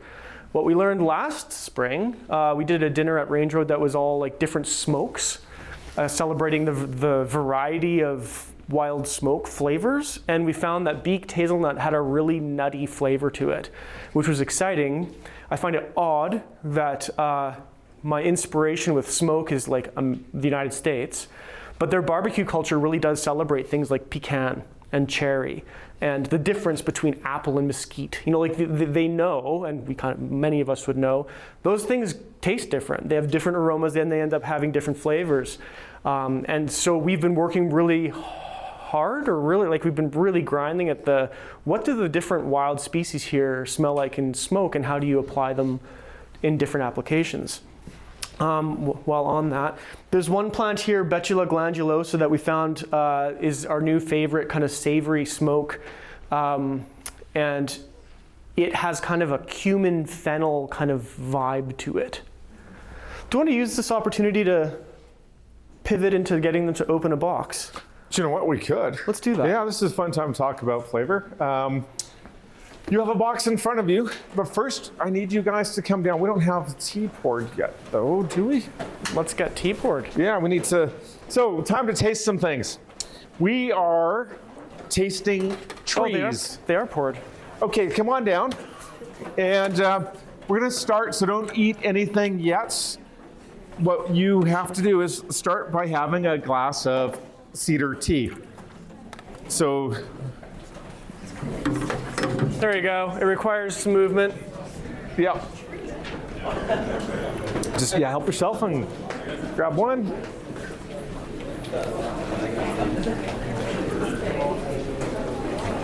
It's really good. Yeah. You look very excited. It's very good. It's also got sugar in it. It'll wake you up. Okay.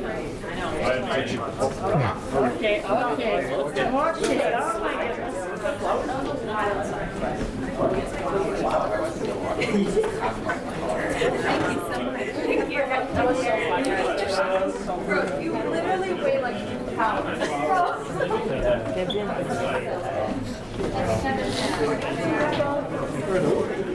Do we have enough? I think I might have to pour a couple more here. Yeah. Thank you for passing those out. What a great. Have you ever had cedar?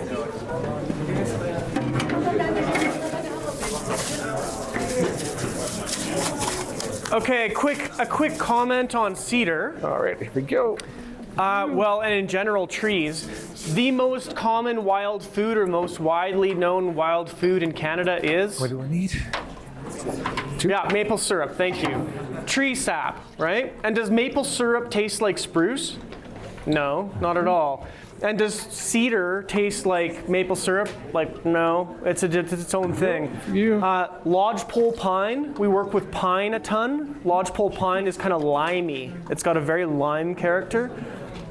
And then cedar's kind of got this kind of weird orange fruit. I've always felt it kind of had like an orange fruit, spicy, kind of odd, unique thing. We are in the westernmost range of eastern white cedar, which this species is. If you cross the Rockies, you get into western red cedar. It's different, still cedar, but has a different flavor profile. Paul uses cedar a lot as a tea. So do you want to speak to your tea, Paul? Did you not get one yet? Oh, I caught him busy in service. That worked out perfect. I think we're out of glasses. Okay. So you used this before, right, Paul? Yeah. So remember I was talking about time and place and storytelling? So the story, have a sip of that cedar tea. But as you're doing it, pretend that you're in a cedar forest. You're walking through There's moss-covered rocks. The aroma of cedar is there. You're no longer here. You're now into a cedar forest. Now, earlier I asked who has had a tree before on their palate. How many of you are tasting a tree for the first time? What do you think? Oh, great. Would you ever think that cedar would be kind of good in an iced tea format? You're having cedar iced tea. Sugar, water, cedar, and a little bit of salt. That's it. That's all that's in there. And if you want to make it a hard iced tea, you add alcohol. That's my tip. There's lots of things in the bush that can be tea, and I remind people if it can be a tea, it can be an iced tea, and if it can be an iced tea, it can be a hard iced tea. And usually I ask with the addition of, and everyone looks like scared. I'm like, it's just with booze. You put booze in it. That's it. Yeah. Question? That depends what you kind of like, actually. But we, one of the funny parts is we actually carry neutral grain spirit in our kit a lot to tincture things. Oh, that's mine, Paul. Oh, we got more glasses anyways. Yeah. That's good. They showed up. You got one? Okay. So I would say vodka is the easy answer. Yeah, so. Or gin.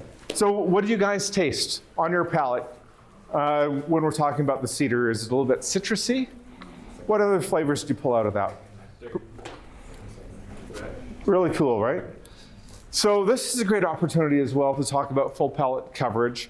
And the tea, I should actually have one as well. So I talked about the 5 points of taste buds, and we all know the different flavors that hit our different taste buds that we can enjoy, or not. Bitter's one of those flavors that I think we don't really have a lot of in our North American palate, but they are.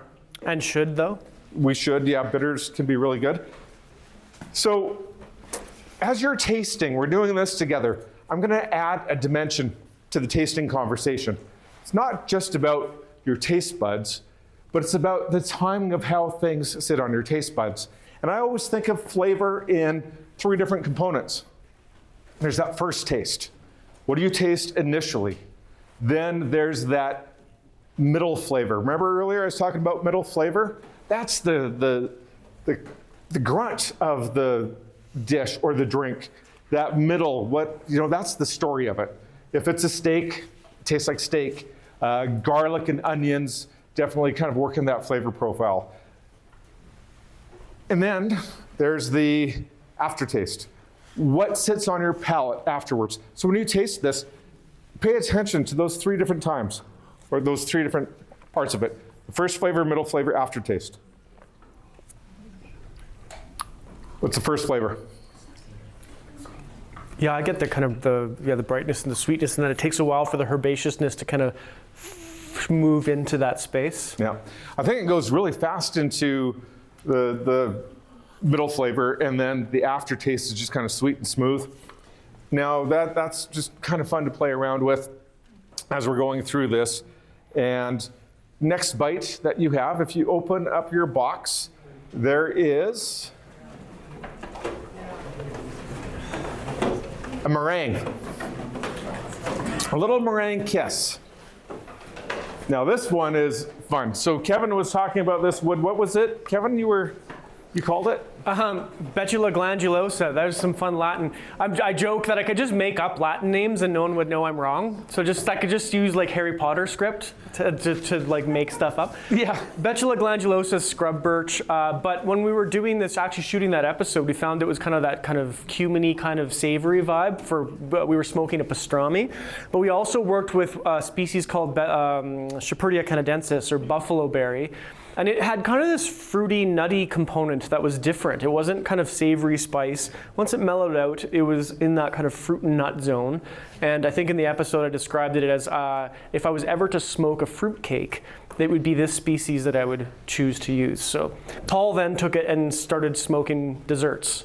So you have in your hand, many of you, a smoked meringue. So I know this, the same thing that Keven said in Latin, I know it as buffalo berry. So it's buffalo berry smoked meringue. Have a bite. And quick note on bioregionality. Buffalo berry is widely distributed across the province, but it really loves the foothills. So the epicenter, I would say, of buffalo berry in this province is like that Hinton kind of zone on the slopes of the Rockies. So how many of you just ended up in a vision of a campfire and a marshmallow on a stick? Yeah, that's what I'm talking about. That's bobbing heads.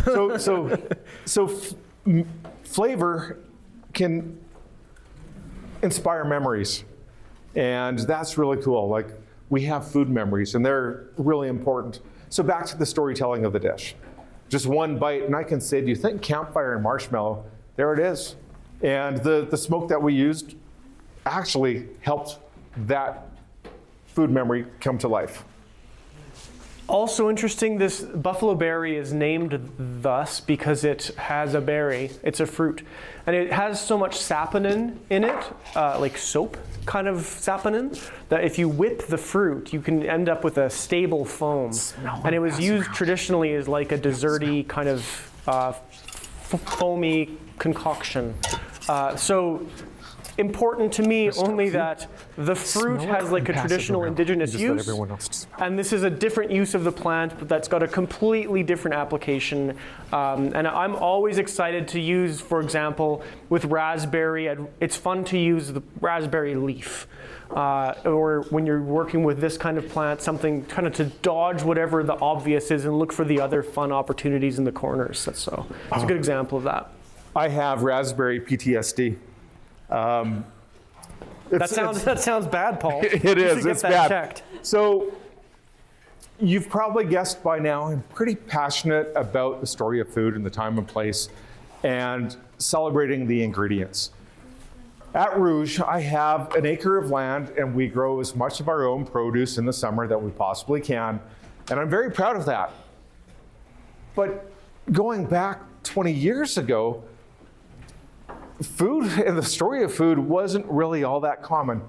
And here's just a time and place to tell you where we were, and then we can all draw conclusions to where we are now. But I had raspberries growing on a back fence, and I had somebody on staff at lunchtime to pick raspberries to order. Sun-warmed raspberries. Sounds pretty incredible, right? I served it with the ice wine Sauvignon. So it had a nice little sweet foam to go on top of the raspberries because they're a little bit tart. Talk about balancing flavors. And I remember telling our guests, I was out at the table saying, oh, and for dessert, today I have something really special. I have got the raspberries that are warm from the sun. That's the guy who's picking them, and the Sauvignon. And I had customers go, they're being harvested from over there? Ooh. Honestly, it happened.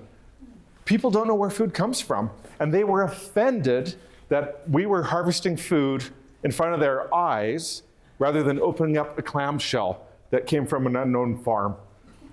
So I think we're in a better place right now than we were back then. I'm glad that is an old story, yeah. It's an old story, but it's a real story. It did happen to me. I don't think we're in that era anymore. In fact, we're in the era of where we're like, let's taste the planet. Let's taste trees like we're doing right now. So, last taste for you guys. Now, going around, there is, I'm not sure where they're at, there's a couple of containers of something that looks like amber. And when you smell it, it is, oh, it's in the back right now. It's very unique. It's interesting. What it is actually, better if I describe it this way. Have you ever gone for a walk and you looked at a tree and the tree's been damaged somehow and the sap has come out and it's hardened? That's the amber that I'm talking about. That is also known as pitch, or unfortunately, it is just kind of the scab of the wound on the tree. But amber sounds a lot better. And if you think about amber, well, think of Jurassic Park. That's how they got the DNA to create the dinosaurs. They went into amber and they found a mosquito, and in that mosquito, it had blood from the dinosaur era. Kind of fun.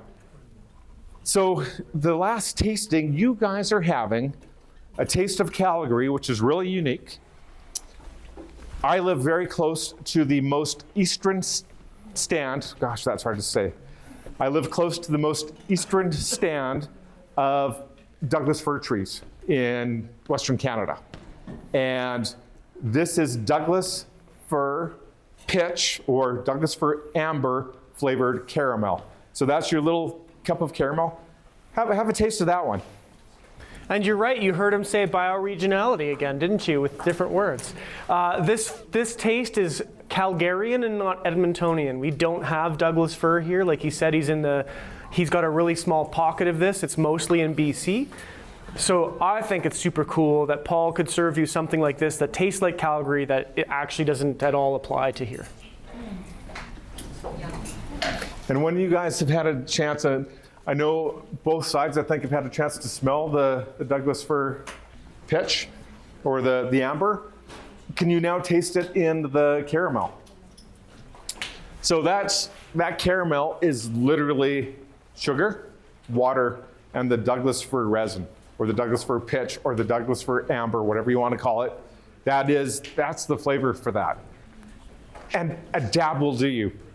I made about 300 portions of that, and I used maybe 4 tablespoons of the pitch to get that flavor profile. The other thing is, as we're sitting here, I give you 3 sweet flavors of trees.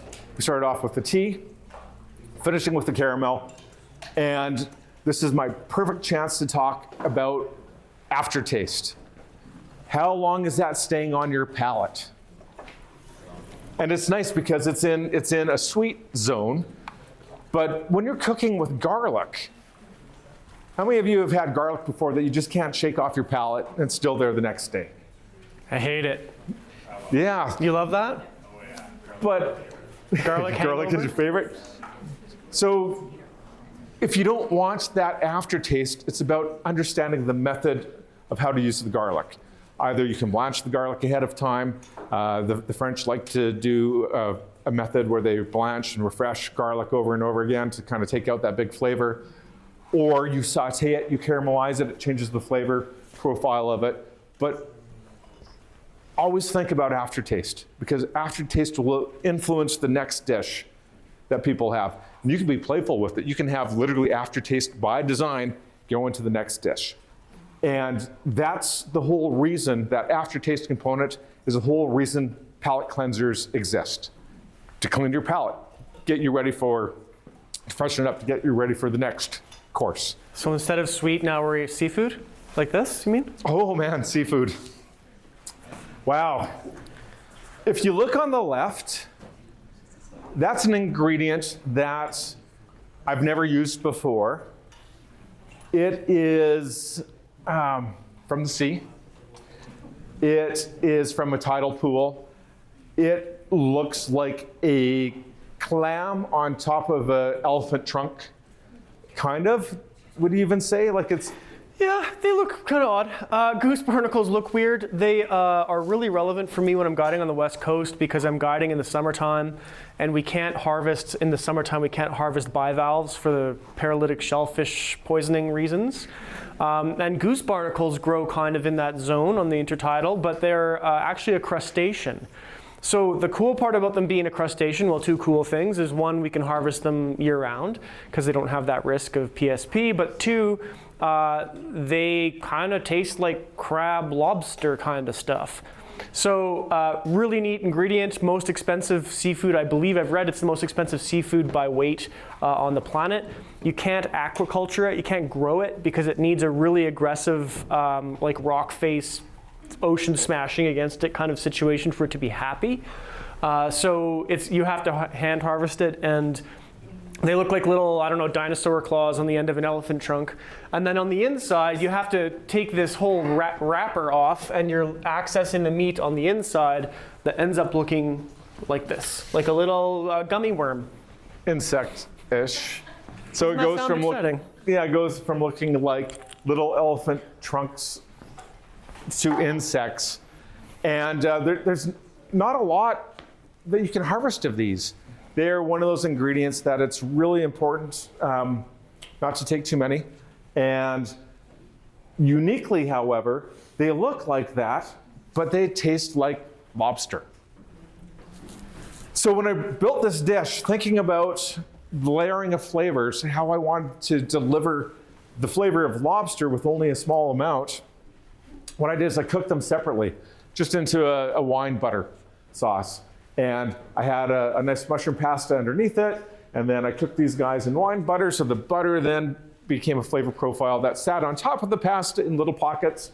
So when we were eating the dish, you could have one flavor experience, and then it transitioned into another one, and you could see where the flavor is coming from because it was sitting on top. And to ground all those middle flavors, lucky for us, we were really close to a farmer's market, and they had garlic scapes. Do you guys know what garlic scapes are? They're one of the coolest things. So when you grow garlic, and garlic always gets planted in the fall for the next year. It's a bulb.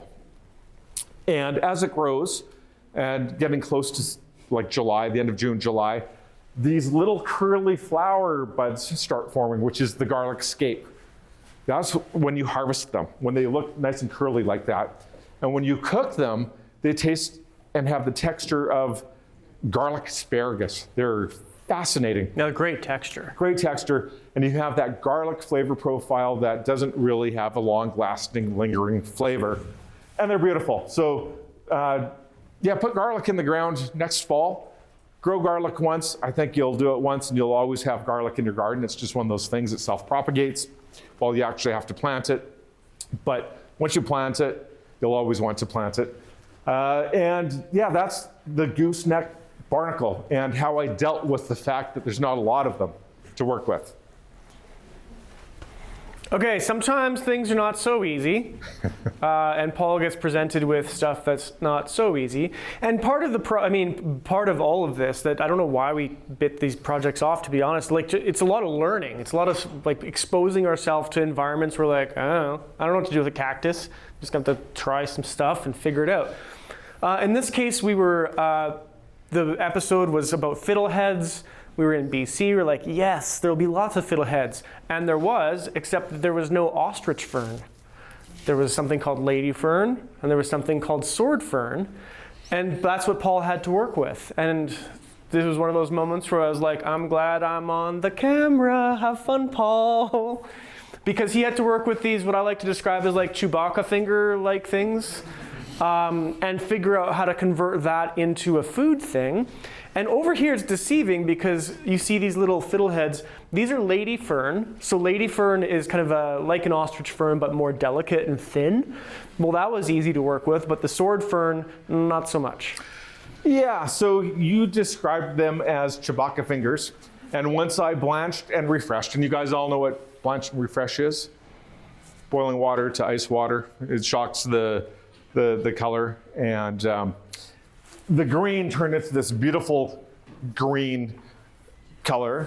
Sadly, what presented itself after blanching and refreshing was things that looked like feathered caterpillars. So that's like, okay, not that appealing, maybe kind of cool. And then I bit into one. And that's where my brain kind of exploded and my palate went, what the heck is going on? It was terrible. It tasted like I was eating paper mache. There wasn't a lot of flavor. Imagine just eating a ball of, well, have you guys ever done spitballs? You know, shoot them through a straw, you know, that flavor. That's what I had there. And that was the texture. It was like I had a mouthful of stuff that wouldn't break down. It wouldn't dissolve. It was fibrous. It was not pleasant at all. And the camera's rolling. I have to figure out what to do with them. But I had an idea. Instead of not embracing, so let me try that again. My thought process was embracing the texture rather than denying it. And I thought to myself, well, that's got a binding ability to it. Maybe I can use it to make gnocchi. And I did. And I made the gnocchi, which is on my knife right there. And something magical happened. It was really fortunate. It tasted kind of nutty. So all of a sudden my gnocchi that came from an ingredient that I was really fearful that I couldn't do anything with turned into a beautiful texture with a beautiful nutty flavor that worked really well with fish and the other fiddleheads, which had a nice green flavor. And Trout. Yeah, the fish was trout. We just caught that day. Trout. Yum. This was one of those moments of brilliant, in my opinion, because I would never have connected those dots. And it's always a good reminder that what might first seem like a fault maybe isn't. Maybe that's the strength of the ingredient. And so I think it's super cool that a fern ended up into a gnocchi. Yeah. Do you guys know what sauce I might have put with that? Based on the flavor profile. I made a wine butter sauce, Bière Blanc. Nice acidity, worked with all the other flavors that were there, and also worked really well with the nutty flavor that was in the gnocchi. Okay, sometimes the ingredients aren't super challenging. Sometimes they're mint. Mint is pretty easy to work with. And so this was a couple years ago after we'd done mint a couple times, but wild mint is fun to play with, especially when you're in camp and you're living in the middle of the bush and someone has chocolatier training and makes some wild mint chocolate truffles with the chanterelle salt. That was pretty great.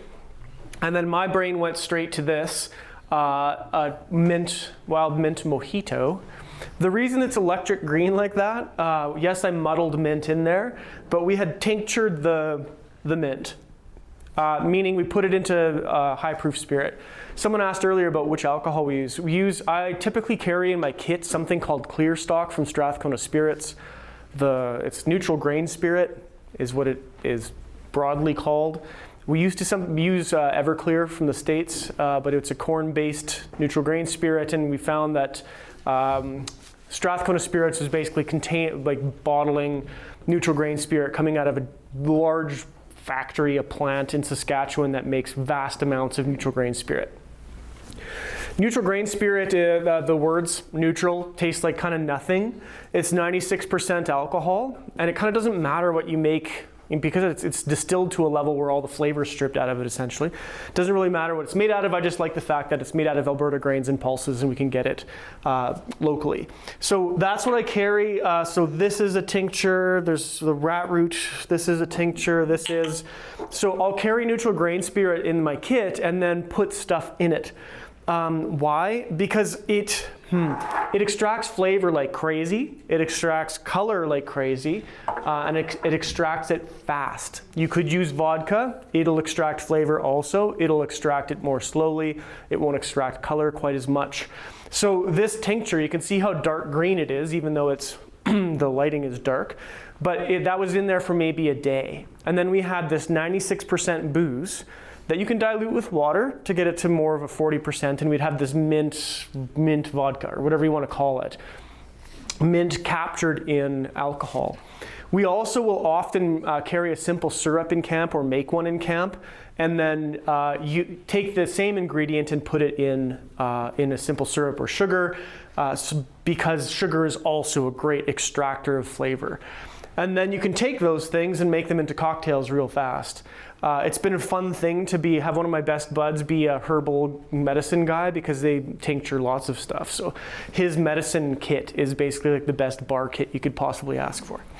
So sometimes it's not so challenging. Sometimes it's just kind of trying to figure out something to do that's, kind of unique and fun with an ingredient that's not changing your life. Yeah. However, and on the wild mint nerd moment, wild mint, we have 3 species in the province. One is called spearmint, one is called peppermint, and one is called wild mint. And I often thought, who was the genius that named the third one wild mint? But I then learned that it's the only native species of mint. The other 2 are introduced species.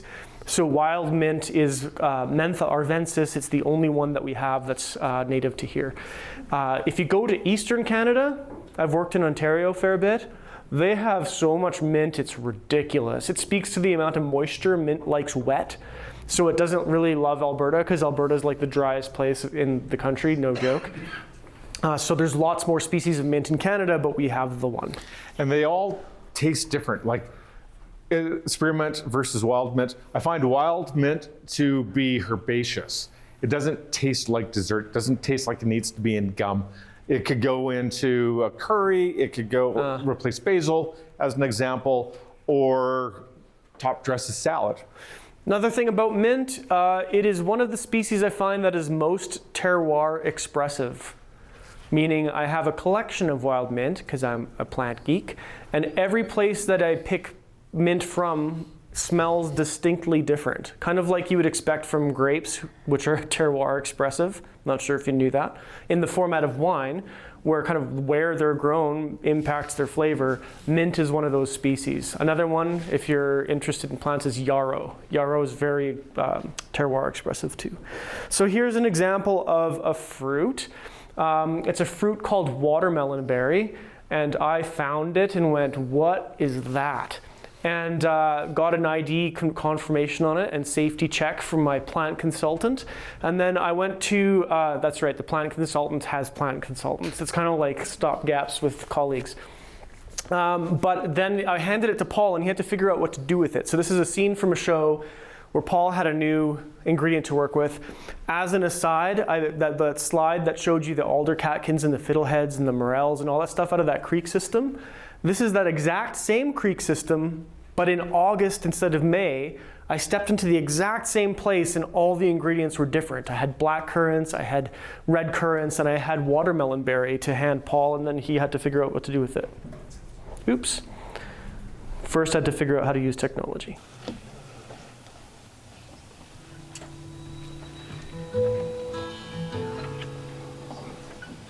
I'm working on a recipe for the first course, and with these twisted stock berries being so mild in flavor, I'm a little concerned that whatever I do is either going to mask the flavor of them. I want to highlight the flavor, but they're so mild. It's kind of a difficult one for me. I want to make a salad. I want to make something that showcases how beautiful they are in their natural state, but they're just so mild. They're wonderful, but it's not something that you pair up with something strong. I'm working on a recipe right now where I'm thinking tomato acid. It's a funny thing to talk about, but some tomatoes are really sweet, some are more on the acidic side. If I can use the tomato as sort of a base layer, not necessarily to play around with the flavors that are already here with the twisted stock, but something that will help accentuate the whole experience. The bite of them, the juiciness of them, and now that I'm thinking about this wild mint, the leaves are super pungent. There's no way I can pair them up. It's impossible. But these flowers, they're much milder, and they're pretty. It's just gonna be a simple dish, few ingredients. One trick when you're slicing tomatoes is A, of course, having a sharp knife helps. B, don't put any pressure on the tomato, just let the knife do the work.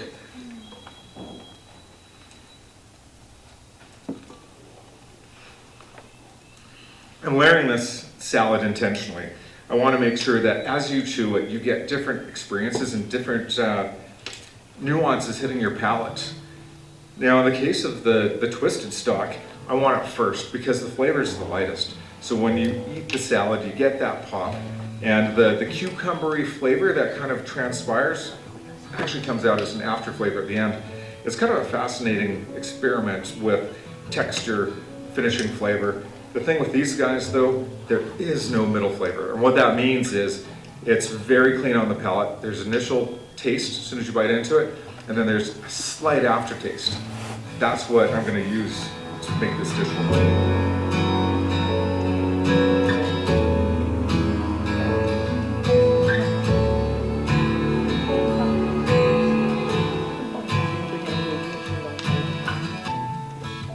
Finishing detail, a little bit of salt.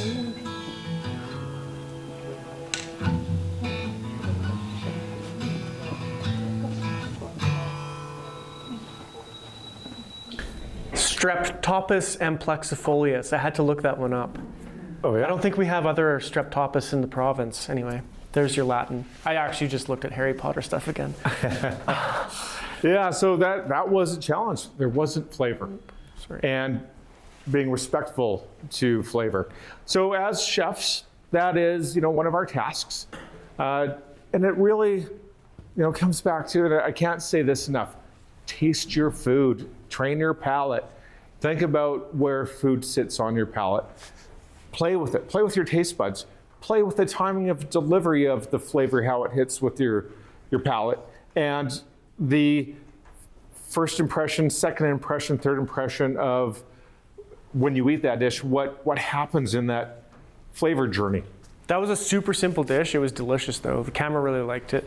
And also, I remember one thing that didn't make that little scene was I remember you tasting the fruit and saying that the nature of the acidity, not just it had acidity, but the nature of the acidity reminded me kind of like tomato acid. Mm-hmm. And that's kind of what connected those dots of like, well, then it probably would play well with tomatoes. And you could see where we were. He had like whatever we had, and that's all he had to work with. So that's also a layer of challenge. Yeah. Tasting and working with new ingredients. One that's really kind of broken my world open is the family or the genus called Artemisia. It is people typically would call this group of plants wild sage. Garden sage is in the salvia family. Completely unrelated plants. So it's a good example of we have a common name here that's a bit of a problem because they're not sages at all and everyone calls them wild sage. So forgive me, I'll try to call them Artemisias the whole time. Cool, if you're into Greek mythology, the Artemis is a neat, Artemis is a neat story. There's 4 here. Artemisia cana at the top is over here. And this guy is kind of like medicine hat area, and it's a very eucalyptus menthol kind of vibe.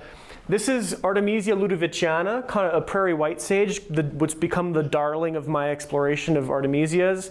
It's very lavender. I've got a colleague from Ontario, she's my mixology lead, she calls it basically prairie lavender.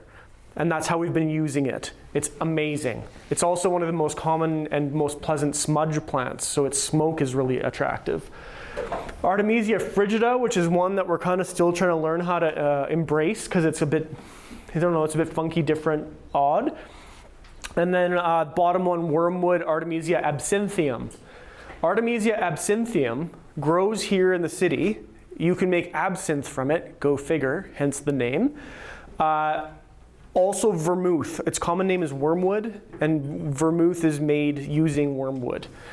An odd intersection or interesting intersection of herbal medicine and foodstuffs. The reason wormwood is called wormwood is it was a plant that humans used to deworm us. It was like a medicine thing. So you would take plants, put them into a concoction, a tea or a tincture or something, and then they would use that as an antiparasitic. So strange in my brain that vermouth would have been brewed to actually be a medicine, not just a something yummy.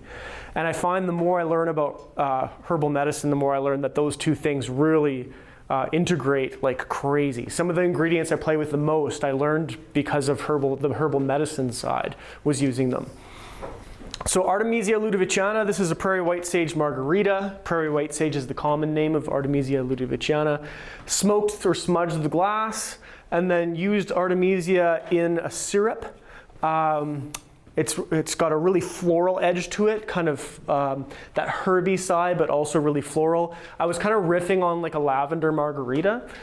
So it's got tequila and prairie white sage syrup and lime and smoke. One thing about that though, I think you were telling me that you cannot put that in as a tincture? Yeah. We were first going to make a prairie white sage or a wild sage gin, because we were making a lot of boreal gins, sticking stuff from the boreal forest into alcohol and making gin. It was delicious. Right out of the gates, you're like, wow, this is way easier than I thought it'd be. And so we got to the grasslands and found a whole bunch of cool species and thought, well, we'll just stick that in alcohol and then have a grasslands gin. Except I phoned my buddy Robert and said, Robert, can we tincture the Artemisias? And he said, no, you can't actually. I was like, oh, that's the wrong answer. How are we supposed to gin this place if we can't tincture it? The Artemisias have a compound called thuone in it. It's a ketone that you don't want in any volume in your body. So we sat there, Mel and I sat there like, crap, how do we use this plant though in cocktails if we can't booze it? And the answer was just syrup it. We can extract it into sugar, and that was fine. We got clearance on that one. It's actually, thuion's also fat soluble, so you couldn't even like make a compound butter or like anything like that with it or cook with it. So we've had to kind of have a couple narrow ways of using it. In this case, it was infused into a pastry dough with, I mentioned coumarin earlier, and there's the yellow sweet clover. Instead of Gallium triflorum, we were getting coumarin out of yellow sweet clover, and that was kind of like a vanilla lavender pastry with a tarte tatin in the grasslands. And it was actually, that pastry smelled like unbaked, smelt bonkers floral and aromatic just from using some plants that were growing around us while we were down there. So that's an example of, this is an example of a plant that when I'm meeting with the staff at Range Road and they're like, where do the opportunities lie? I'm like, right here, do this. I can bring you tons of flavor. It's super interesting. Nobody's working with this stuff, and it's really definitive of Alberta. So these are some plants that are really exciting to me in my line of work. Another fun one is, here's a brown seaweed, Macrocystis pyrifera, giant kelp. We talked about sustainability of harvest earlier. This one I feel really good about harvesting. It grows 2 feet a day. That's pretty great. So if I need 2 feet of it, I'm not really concerned about its regrowth. Giant kelp, I mean, half describes itself. It is gigantic. The Macrocystis, these are what they call the cysts, the little floats. They just float on the surface of the water, photosynthesize, and the plant connects to the bottom of the water. I knew it was like a cabbage-like texture, something like a blanched Savoy cabbage leaf, kind of, but still crunchy. And so I had two thoughts. One is, how do I not bring vegetables onto the Pacific Ocean when I'm sea kayaking, because you have to carry everything with you, and spoilage, right? I have no refrigeration. So if you're gone for a long period of time, how do you manage vegetables? And the answer is don't bring any. And so this was part of the exploration. I wrapped a piece of cabezon, which is a fish that's in the sculpin family. It kind of tastes like lingcod. Cabezon wrapped in giant kelp fronds. It behaved exactly like kind of like a cabbage roll packet. Fried it off, and one of the cool discoveries for me, well, one is that the seaweed goes like electric green when you're cooking it, and so that's another next step of trying to figure out how to make really cool bright green dishes. But it retained the moisture of the fish just perfectly. That's one of the coolest ways to cook fish that I've found on the West Coast, and we actually do this dish for our sea kayak expedition. We get the people to forage the seaweed, and we take some of the fish we caught that day and get a lineup of people wrapping up fish and seaweed. It's a fun dish. The other thing I made kind of in that exploration, working with this kelp, I'm like, can it be crispy? And the answer was like first attempt, oh, yep. Yeah, sure can, because it's thinner. No matter how thin I try to slice a potato, I can't slice it as thin as this thing already is. So when you fry it, it's super, super crispy, like a seaweed chip you would expect if you like that kind of seaweed stuff, seaweed snacks. And then I used giant kelp also in a furikake kind of deal, which is kind of a seasoned, I don't know, Japanese seasoning salt. It's got sweet and salty and umami and sesame, and the giant kelp kind of made the foundation of the flavors there. So that was me going to a small tiny island on the West Coast by myself. Got asked a couple sessions ago, like, do you like camp though? And the answer is hard yes. This was solo, me alone, having to film all the scenes by myself, camped on a small island for 4 days. I found out on day 2 or 3 that my fresh water had been leaking on this trip, and so I had to, I was meeting a colleague for another shoot on another island with no resupply for me. So I had to ask her, can you please bring water, because my water's been leaking. And so I had to ration exactly how much water every few hours I could drink by the milliliters. And then I just made it to my next location. And then Justine showed up, was like, you brought water? She's like, oh crap, forgot.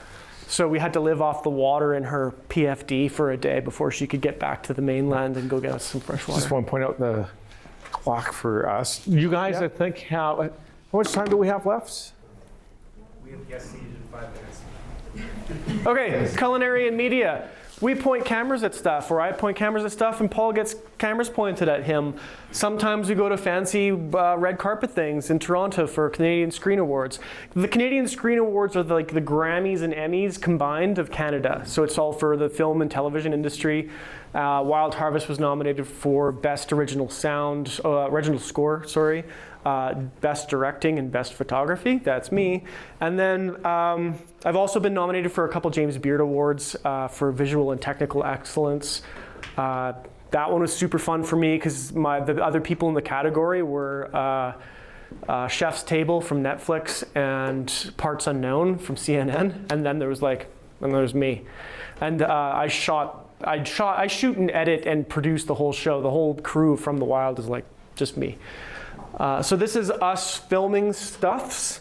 Also relevant in this space that Paul and I wanted to talk to you guys about is kind of the migration of kind of how content's created. Nowadays, we are on PBS, on 492 PBS stations in the States, and National Geographic and all over the place, but also YouTube and online deliveries become increasingly relevant in our line of work, which is really cool. The ad dollars have moved from traditional broadcast media to places like YouTube that does about $9 billion a quarter now in ad sales. And so YouTube is super relevant. The cool part about that for someone like you guys is if you ever wish to create content, there's basically no barrier to entry to get into content creation now. There would have been at the beginning of our career when we were first pointing cameras or getting involved in food. So you live in a very democratized environment as far as how you can get into media. Yep. And our one big piece of advice on being in media, it's very simple, but it's very difficult at the same time. It's one of those, is just do you. Figure out, if you want to make content of some kind, figure out what lights you up, and then do that. And be as you can be in the process of doing it.